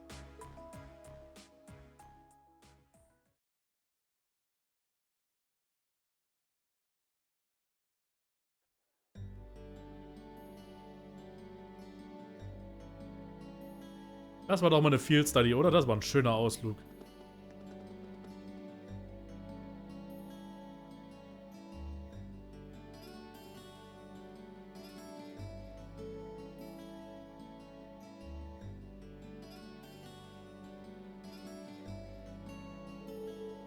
We are really grateful for everything you've done today. Thanks to you, the stolen goods have been recovered and those responsible have been found and arrested. I can't possibly express my gratitude. I'm just glad we were able to help. Besides, it was only thanks to your RMP's involvement that we were able to catch the culprits in the end. Ich muss auch atmen zwischen dem Reden. Oh, there's no need to be so modest. All we did was physically arrest the culprits. The rest was entirely on you. If not for your assistance in stopping the criminals from escaping, we would have missed our chance to intervene altogether. I believe the credit for this achievement is yours, and yours alone. All of this attention is kind of embarrassing. Still, I suppose it would be rude to not to accept your thanks. Indeed. You should all be very proud of what you've accomplished here. So, we can leave everything in your capable hands from here on out, Captain? Of course. I'm intending to leave a number of our soldiers here for the time being. Rest assured that we'll take care of any further problems that may arise. Greatly obliged. Still, while your personal loyalties may differ, both the RMP and the Provincial Army are made up of Erebonian soldiers. I'd appreciate it if you tried not to stand out too much. Your presence may create some anxiety among the locals. I'll be sure to keep it. Thank you for your cooperation with our report. I'm sorry to take up so much of your time. Oh no, not at all. We really appreciate you coming to our aid like that. Well, there's no need to thank me, really. In fact, the more I think about it, the more I regret having stepped in at all. Overcoming such an impossible situation was probably meant to be part of your field study too. To build character, perhaps? What? Yeah, I may be good, but I'm not that good. Auf einmal stimmen. Oh! Instructor? I was wondering when you'd show up. It's been a while, Sarah. That it has. 6 months, give or take? Honestly, I had no idea you RMP folks were gonna get involved with this. Wir haben auch noch irgendwie Hintergrundgeschichte miteinander. Figured out all along. You overestimate my abilities. I did receive a report that suggested there might be trouble here, but that's it. Oh, from your brother, I take it. Nothing gets past you lot. We're just trying to make sure we're prepared to deal with any problems that might arise. But I'm sorry to say I don't have any more time to catch up with you right now. I really need to be taking my leave. I wish all the best to you and the rest of Class 7. Ah.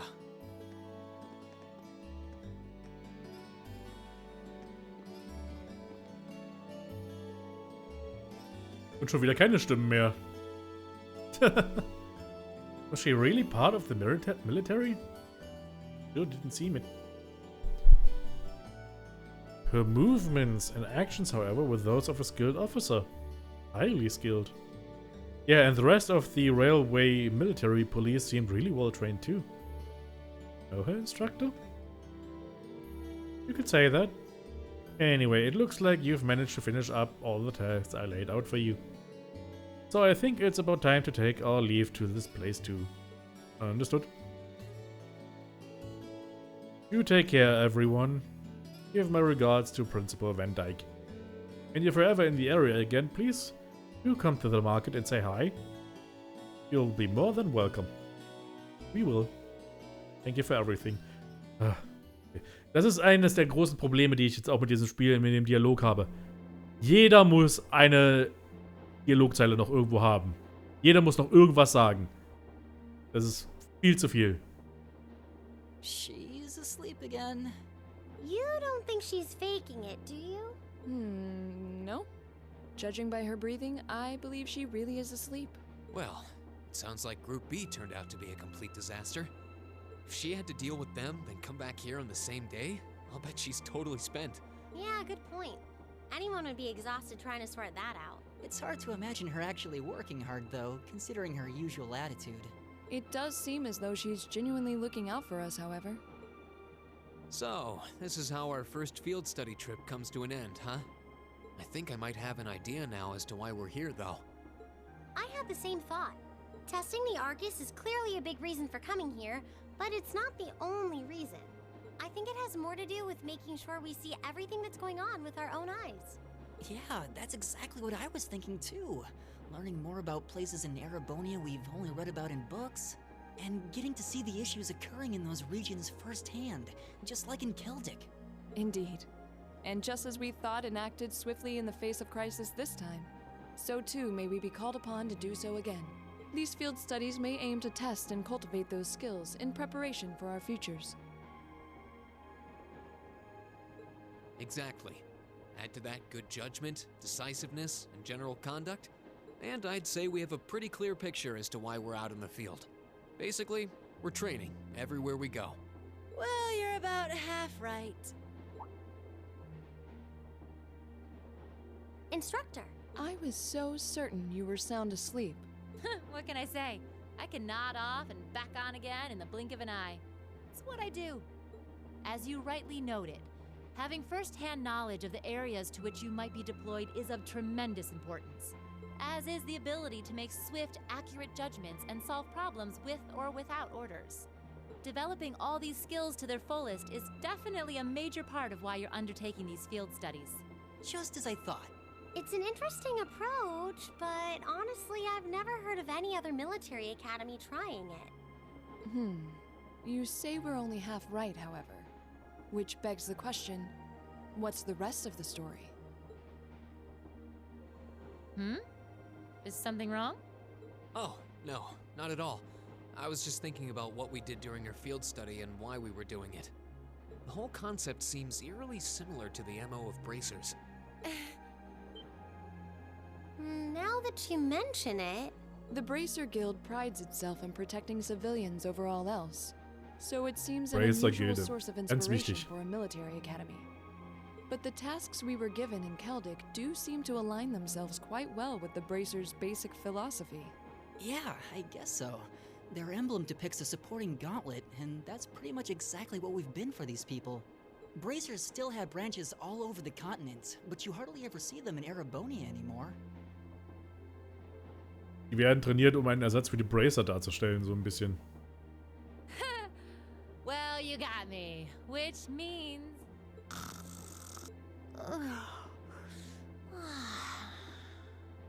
Sarah. How are we ever supposed to take her seriously when she says things like that, then conspicuously falls asleep? Well, whether or not we did in fact get her, it still seems like bracers are somehow related to our activities here. Not that Instructor Sarah is likely to come clean about our involvement anytime soon. I suppose until she does, all we can do is prepare ourselves in body and mind for our next field study. Yeah. Yeah. Is there something else bothering you? Oh, no. It's just, well, we've been in the same class for a month now. And this whole time I've been kind of keeping you in the dark. What do you mean? You aren't referring to the issue regarding your swordsmanship, I take it? No, it's not that. It's something I've been hiding from you all this time. Regarding my social class. What? Are you saying your family... Yeah, I dodged the question when Machias asked. But technically I come from a family of nobles. My hometown is Ymir, in the northern mountains. I'm the son of its ruler, Baron Schwarzer. You're from Ymir? Schwarzer. Now that you mention it, I have heard the name before. Das fällt dir jetzt erst ein. An honorable family, closely tied with the imperial family themselves, despite being headed by a mere baron. I never would have imagined you might be the son of a noble too. I wouldn't have expected you to. I don't act like one. My dad and mom are both quite easygoing individuals. They don't behave like your typical nobles at all. And technically, since I was adopted, I don't have any actual noble blood running through me. I'm upper class in name only. So, you... Sounds like you've got your own issues to deal with, just like the rest of us, huh? Ich glaube, da hat jemand Hunger hier. Komm gleich. I don't think of it as a big deal, and I don't want you to think of it as one either. I just didn't want to keep it a secret any longer. After everything we've been through these past few days, I owe you guys that much. I mean, you're all going to be a major part of my life from here on out. It's only fair to share as much as I can with you, right? I don't know what to say. You consider us to be major parts of your life? Honestly, has anyone ever told you that you can be way too serious sometimes? Just be sure you reveal your true identity to the others when we get back, too. Oh, I intend to. Ah, youth. Still, even discounting the strangely perfect timing of the railway military police.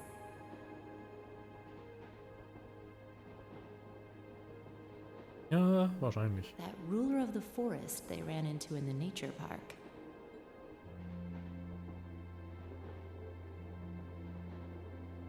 Seems to be a harbinger of something big happening behind the scenes.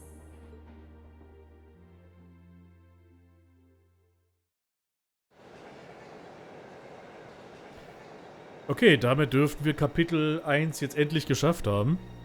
Glaube ich.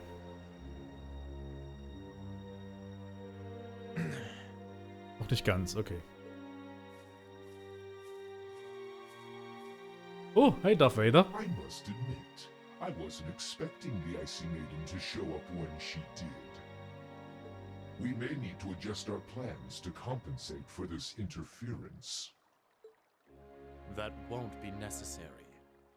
This was not a significant setback. If anything, it provided an unexpected bonus, giving us a valuable glimpse into the means through which the RMP and Intelligence Division coordinate their efforts. With both organizations posing sizable threats to our operation, that information alone makes this all worthwhile. A valid point. Should we proceed as planned, then?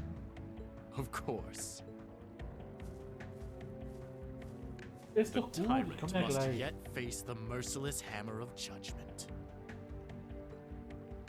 Nichts ist schlimmer als eine hungrige May Katze. lofty ambitions be crushed to dust and swept away.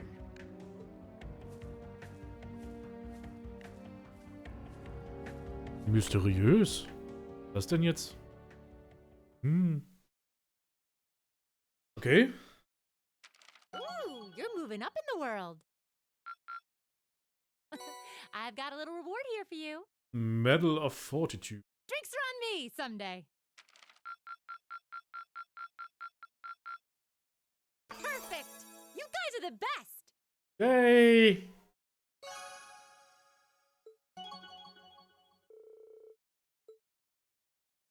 Wir haben Rang 2 erreicht. Hier haben wir Rang 2 erreicht. Sehr schön.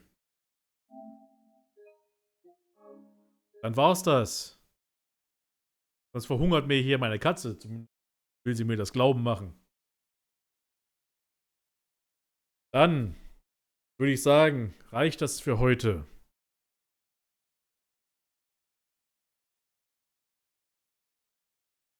Ups. Halt. Wollte ich doch noch gar nicht. Ich wollte eigentlich nur raiden, wollte ich. Moment. Garfulu spielt Castlevania Symphony of the Night und das denke ich doch mal ist.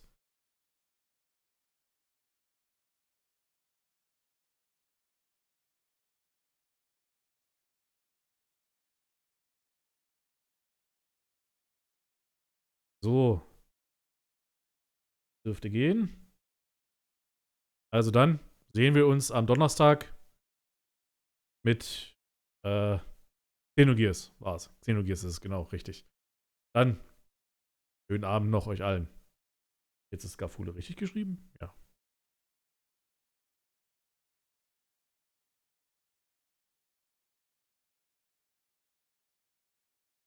Okay. Dann geht der Raid los. Also dann.